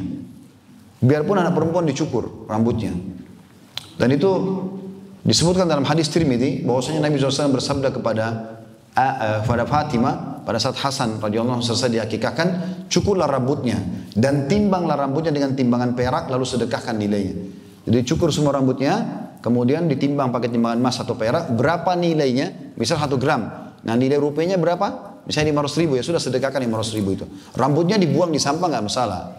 Nggak usah taruh di batok kelapa, ditaruh di macam-macam khurafatnya gitu. Ya. Kemudian juga dilarang qaza teman-teman sekalian. Dalam hadis Bukhari Muslim dikatakan, Abdullah bin Umar berkata radhiyallahu anhuma, Rasulullah melarang al-qaza. Qaza artinya memotong sebagian rambut bayi dan membiarkan sebagian. Jadi di sini gundul, di sini ada rambutnya, di sini gundul, di sini ada rambutnya, kan begitu. Biasa orang buat begitu. Kemudian selanjutnya yang kelima, pilihkan nama-nama yang baik. Nah ini penting ini. Ada 2 hal yang saya ingin ingatkan. Yang pertama teman-teman, dalam Islam anjurannya, bukan wajib tapi anjurannya, memilih 1 komponen nama saja. Coba lihat nabi-nabi ya. Adam, Nuh, Idris, Saleh, Shu'aib, Hud, Musa, Isa, Zakaria, Yahya, Isa, Muhammad. 1 atau 2 nama? 1. Tidak pernah kita dengar Muhammad Adam, ya. Muhammad Yusuf, kan tidak ada. Tapi kita di Indonesia pakai Muhammad Yusuf. Maaf kalau ada yang namanya sama, saya tidak bermaksud. Tapi kalau Muhammad Yusuf, siapa yang Anda mau pakai? Muhammad atau Yusuf? Kalau Anda pakai Muhammad, Yusufnya nggak ada gunanya berarti. Kalau Anda pakai Yusuf berarti Anda dahulukan dari Muhammad SAW. Gimana? Kenapa tidak 1 nama? Muhammad saja. Ya sudah. Yusuf saja, gitu kan? Seperti itu. Baik Ustaz, paspor kan butuh 3 nama. Baik, nama Anda, nama anak Anda, misalnya Muhammad namanya. Nama ayah Yusuf, Muhammad Yusuf. Nama kakeknya misalnya Hud. Baik, Muhammad bin Yusuf bin Hud. 3 nama sudah selesai. Kan gitu. Ini contoh. Nah ini banyak sekali luput di Indonesia. Jadi namanya, kebetulan ayah saya di Makassar punya klinik. Karena ibu dokter, gitu kan. Dari ada orang lahir anaknya, nama klinik ayah saya Nur Syifa. Lahirlah anak perempuan tersebut. Dikasih nama, karena klinik Nur Syifa, Nur Syifa. Bulan Sya'ban, Sya'ban. Nur Syifa, Sya'ban. Lalu apa lagi? Tambah nama ibunya, nama ayahnya. Nama sampai panjang-panjang. Gak dipakai ini. Cari nama yang mulia. Coba lihat istri-istri Nabi. Aisyah. Ya? Hafsah. Satu nama. Zainab. Kan satu nama. Ummu Salamah itu julukan. Kena anaknya namanya Salamah. Namanya Ramlah. Satu nama. Kenapa gak satu nama? Di Indonesia suka pakai Siti Aisyah. Siti ini artinya ibu. Ibu. Orang Mesir biasa bilang Siti Aisyah, maksudnya ibunda Aisyah. Karena Aisyah kan radhiyallahu anha dipanggil ibu Ummul Mukminin. Kenapa pakai Siti? Jadi masih baik kita panggil ibu Aisyah gitu. Hah? Kenapa enggak Aisyah saja? Yang kedua teman-teman, nama-nama ini selain satu saja komposisinya, juga panggil lengkap. Karena itu punya makna. Ya, misalnya Aisyah, panggil Aisyah, jangan Syah. Jangan diganti apa, misalnya dia gendut, Dud, apalah. Jangan diganti. Muhammad, panggil Muhammad. Jangan Mat, beda loh ya. Muhammad mulia, Mat artinya dipanjangkan. Bagaimana? Beda mana? Yusuf, sup. Memang sup makanan. Yusuf, Nabi Yusuf alaihissalam. Panggil lengkap nama itu. Apa kata Nabi SAW dalam hadis Abu Daud? Kalian akan dipanggil pada hari kiamat dengan nama-nama kalian dan nama orang tua kalian, maka perindahlah nama-nama itu. Juga kata Nabi SAW dalam hadis Bukhari, bernamalah dengan nama para nabi. Dan nama yang paling Allah cintai adalah Abdullah dan Abdurrahman. Nah ini boleh ada 2 komposisi, tapi penghambaan kepada Allah. Abdullah, hamba Allah, itu boleh. Kalau perempuan, amatullah. Abdurrahman, kalau perempuan, amatur rahman. Ya. Nama yang paling Allah cintai adalah Abdullah dan Abdurrahman. Dan nama yang paling jujur adalah Harith dan Humam. Paling nama jujur kata Nabi SAW. Serta yang paling buruk adalah Harb. Harb artinya perang. Dan Murrah, pahit. Ya. Nah ada satu penting yang saya ingin titip beratkan sih teman-teman sekalian. Nabi SAW juga melarang menggunakan, tidak boleh menggunakan nama yang khas untuk Allah. Seperti Malikal Mulk, raja semua raja. Dalam hadis Bukhari Muslim kata Nabi SAW, orang yang paling Allah benci pada hari kiamat adalah orang yang bernama Malikal Mulk. Ya. Karena tidak ada raja kecuali Allah. Juga tidak boleh kita menggunakan julukan-julukan yang khusus untuk Nabi seperti Sayyidun Nas, ya, tuannya manusia, gitu kan. Sayyid Walad Adam, tuannya anak Adam, ini khusus untuk Nabi SAW. Tidak boleh bernama-nama dengan nama syaitan. Ya. Mungkin iblis orang tidak namakan gitu kan, karena orang sudah tahu. Tapi ada khinzab, ya, khinzib, yang syaitan yang bertengkar di sebelah kiri kuping orang kalau sholat, menggoda sholat. Dalam hadis Utsman bin Abi Mad'un pada saat beliau mengatakan, ya Rasulullah, saya kalau sholat sering lupa. Nabi SAW itu syaitan bernama khinzib. Dia selalu mengatakan ingatlah ini, ingatlah itu sampai dia lupa berapa jumlah rakaatnya, gitu kan. Ada itu hadis riwayat Muslim. Ada wilhan, ini yang penggoda wudu, ya, riwayat Ibnu Majah. Ada hubab, ada iblis dan seterusnya. Tidak boleh menggunakan juga nama-nama yang Allah murkai seperti Fir'aun, Haman, Qarun, ya. Kemudian teman-teman sekalian, juga ada hal yang penting ya. Pernah Nabi SAW melewati sebuah gunung, kemudian beliau bertanya, maaf, 2 gunung, kiri kanan. Lalu beliau tanya, siapa yang tahu namanya gunung ini? Kan orang kadang-kadang kasih iseng nama ya. Ke Indonesia mungkin ada nama Bromo, nama apa gitu. Ada yang kasih namanya jadi terkenal dengan itu. Waktu Nabi mau lewat, kafilah itu mau lewat, ada gunung 2 yang akan dilewatin. Tapi kafilah lewat tengah-tengahnya itu. Sebelum lewat Nabi berhenti dulu. Nabi SAW tanya, siapa yang tahu nama 2 gunung ini? Kata seorang sahabat, saya Rasulullah. Sebelah kanan anda namanya mukhzi, artinya penghina. Sebelah kiri anda namanya fadih, pembongkar aib. Apa yang terjadi? Nabi SAW cari jalan lain, nggak mau lewat di situ, karena namanya buruk. Begitu luar biasanya gitu. Juga dalam riwayat lain, riwayat Imam Malik pernah Nabi SAW waktu lagi duduk mau minum susu unta, lalu beliau mengatakan, siapa yang memerah susu buat kami? Ada sahabat berdiri mengatakan, saya Rasulullah. Apa yang Nabi tanya? Siapa namamu? Namanya dulu ditanya. Dia bilang, namaku Murrah, artinya pahit. Kata Nabi, duduklah, jangan kau perah. Iya. Lalu Nabi SAW bilang, siapa yang perah buat kami? Berdiri orang kedua, saya Rasulullah. Nabi tanya, siapa namamu? Nama yang ditanya, mau perah susu aja nih. Lalu dia bilang, harb, perang. Kata Nabi, duduk. Perang-perang ini nggak usah gitu. Ya. Lalu Nabi tanya, yang ketiga Nabi bilang, siapa yang perah buat kami? Ada yang ketiga berdiri mengatakan, saya Rasulullah. Kata Nabi SAW, siapa namamu? Dia bilang, nama saya Ya'ish, artinya hidup. Kata Nabi SAW, perahlah buat kami. Itu nama, luar biasanya gitu ya. Jadi jangan diganti-ganti nih teman-teman sekalian. Kemudian yang ke berapa sekarang? Yang ke-6 ya. Khitan ya, khitan. Dan khitan ini buat laki-laki dan perempuan. Laki-laki dan perempuan, dua-duanya dikhitan. Ya kata Nabi SAW dalam hadis riwayat Bukhari Muslim, 5 fitrah, 5 hal yang harus dijaga oleh setiap muslim. Yang pertama khitan, terjadi pada laki-laki dan perempuan. Kemudian istihdad, mencukur bulu kemaluan. Kemudian mencabut bulu ketiak. Kemudian memotong kuku dan mencukur kumis. 5 hal ini harus dijaga. Khitan gabungan laki-laki perempuan. Istihdad mencukur bulu kemaluan laki-laki perempuan. Mencabut bulu ketiak laki-laki dan perempuan. Memotong kuku laki-laki dan perempuan. Yang terakhir laki-laki saja mencukur kumis gitu. Ini tentu cukup banyak bahasanya, saya ringkaskan saja. Kemudian yang ke-7 ya, kasih sayang dan perhatian. Ini termasuk yang harus merupakan hak anak yang diberikan. Dan saya sudah singgung tadi ya, contoh-contohnya, usahakan hindari marah, main tangan teman-teman sekalian, dan selalu rangkul dengan kasih sayang. Tidak ada orang yang menggunakan kelembutan kecuali akan bisa menguasai sesuatu itu. Kata Nabi SAW, ma nazala linu fi syai'in illa zana. Tidak ada sesuatu yang diliputi dengan kelembutan kecuali akan menghiasinya. Wa ma nuzi'a min syai'in illa syana. Dan tidak dicabut dari sesuatu kecuali pasti akan merusaknya. Kemudian teman-teman sekalian, yang terakhir adalah pendidikan. Ya, pendidikan. Saya sudah sampaikan tadi ada metode pendidikan Ali bin Abi Thalib 3, tapi ada yang saya ingin titik beratkan teman-teman sekalian. Pendidikan di sini, ya, dalam arti kata, bagaimana seseorang di antara kita mendidik dengan cara yang benar, teman-teman sekalian. Yaitu memasukkan atau mendahulukan masalah agama ya, seperti pesantren misalnya. Yang kan tadi saya bilang di awal, saya sangat mendukung tadi Rahmatan lil Alamin International Islamic Boarding School atau yang lainnya. Pesantren ini teman-teman sekalian bukan tempat anak nakal. Selalu begitu orang tuanya kan, kalau kau nakal saya masukkan di pesantren.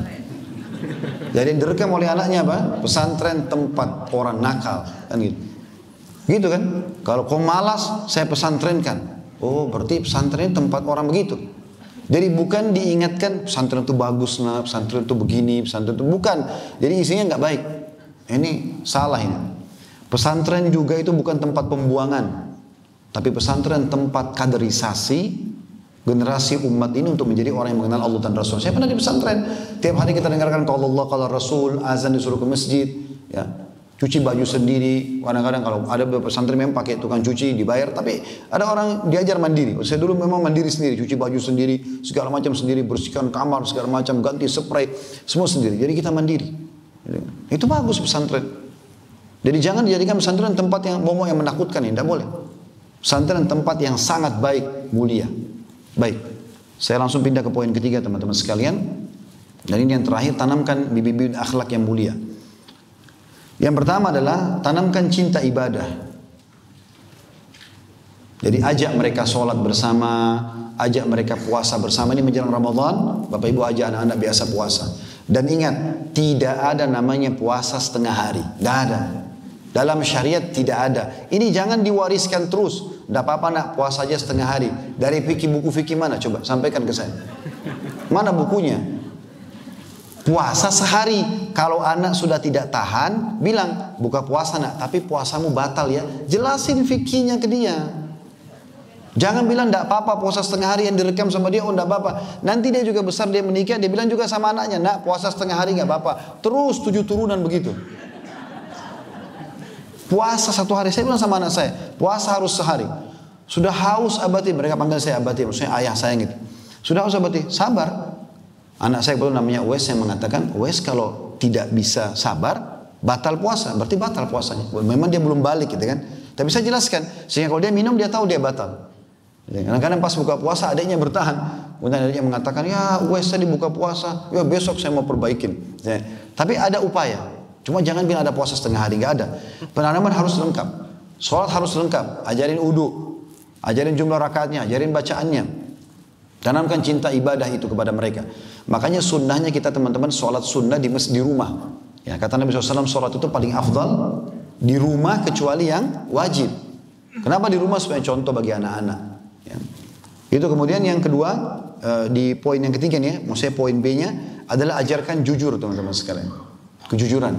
Pernah ada seorang ibu, waktu Nabi SAW datang ke rumahnya, dia sama suaminya dikunjungi oleh Nabi SAW, terus anaknya yang kecil mau keluar dari rumah. Ibu itu genggam tangannya sambil dia mengatakan, nak kesini ambil ini. Tujuan ibu itu supaya anaknya gak keluar dari rumah. Apa kata Nabi SAW? Kalau di tanganmu tidak ada sesuatu yang memang kau ingin berikan kepada dia, dicatat bagimu dosa kedustaan. Tidak boleh. Kasih benar ada. Nanti kalau kamu tidur cepat, ibu besok belikan mainan. Padahal nggak dibelikan. Besok lagi anaknya. Mana mainan bu? Oh ya nanti. Nggak boleh. Akhirnya dia terbiasa. Ingkar janji biasa tidak jujur. Biasakan jujur teman-teman sekalian. Dari kita dulu kemudian ajarkan anak. Kita tahu jujur ini adalah simbol Islam. Nggak ada. Ya, tidak ada sesuatu yang bisa dipegangi dari seseorang pada saat jujur hilang dari dia. Kejujuran nomor satu. Makanya Nabi SAW sangat jujur, semua Nabi semua jujur. Ya. Katakan kebenaran walaupun pahit. Kemudian yang poin C-nya dermawan. Ini juga saya ingin berbagi. Saya ringkaskan ya. Saran saya, jangan pernah belikan celengan buat anak-anak. Nah, siapa di sini yang biasa belikan celengan anaknya? Hampir semua. Nah, nabung nak. Ini mengajar bakhil, pelit. Ya.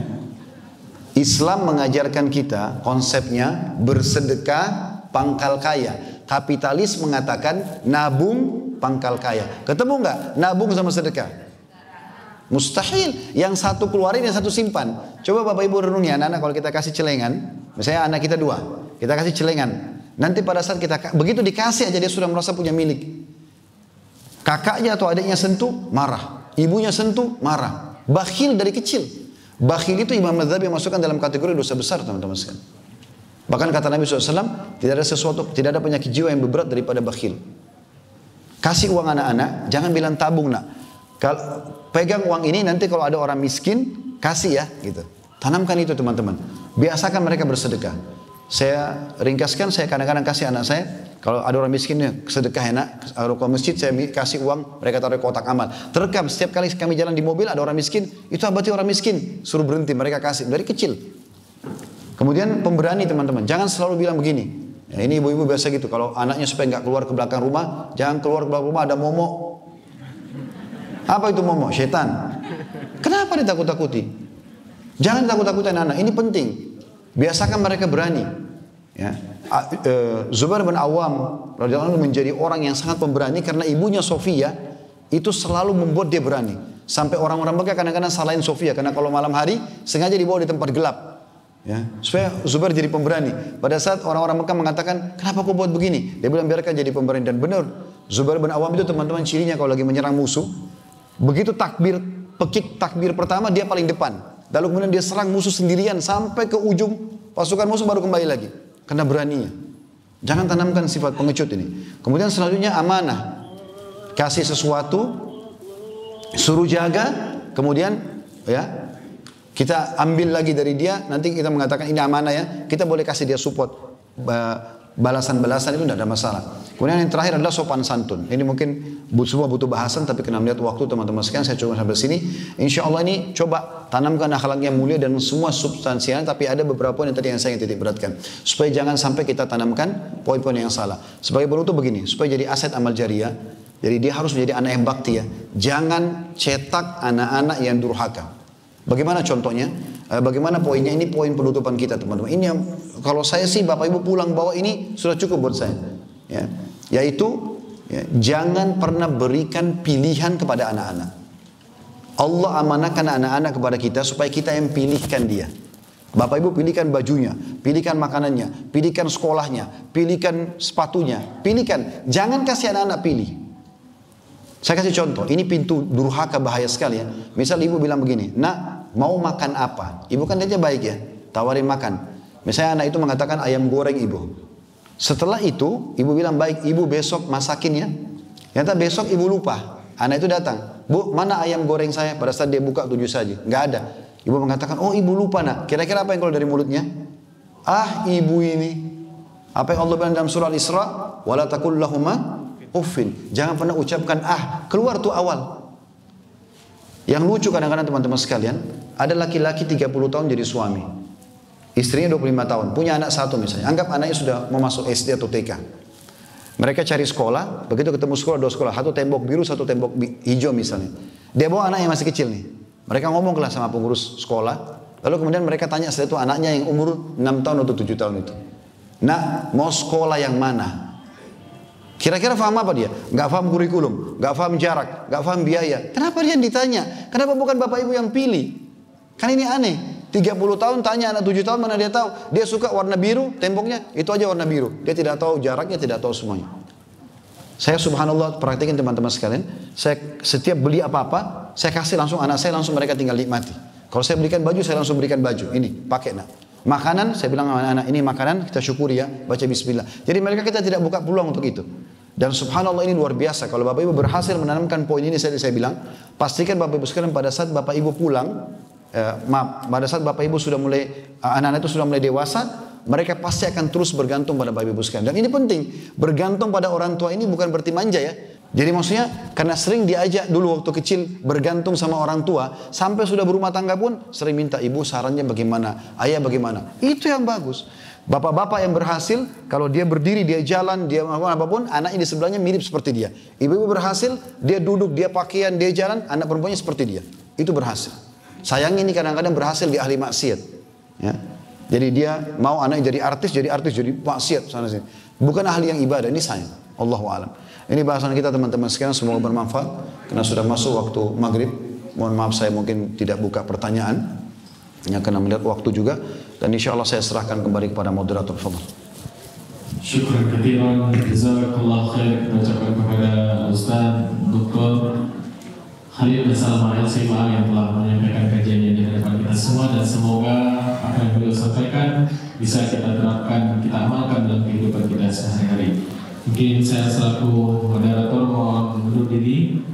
Syukran katsiran, jazakumullah khair. Assalamualaikum warahmatullahi wabarakatuh. Waalaikumsalam warahmatullahi wabarakatuh.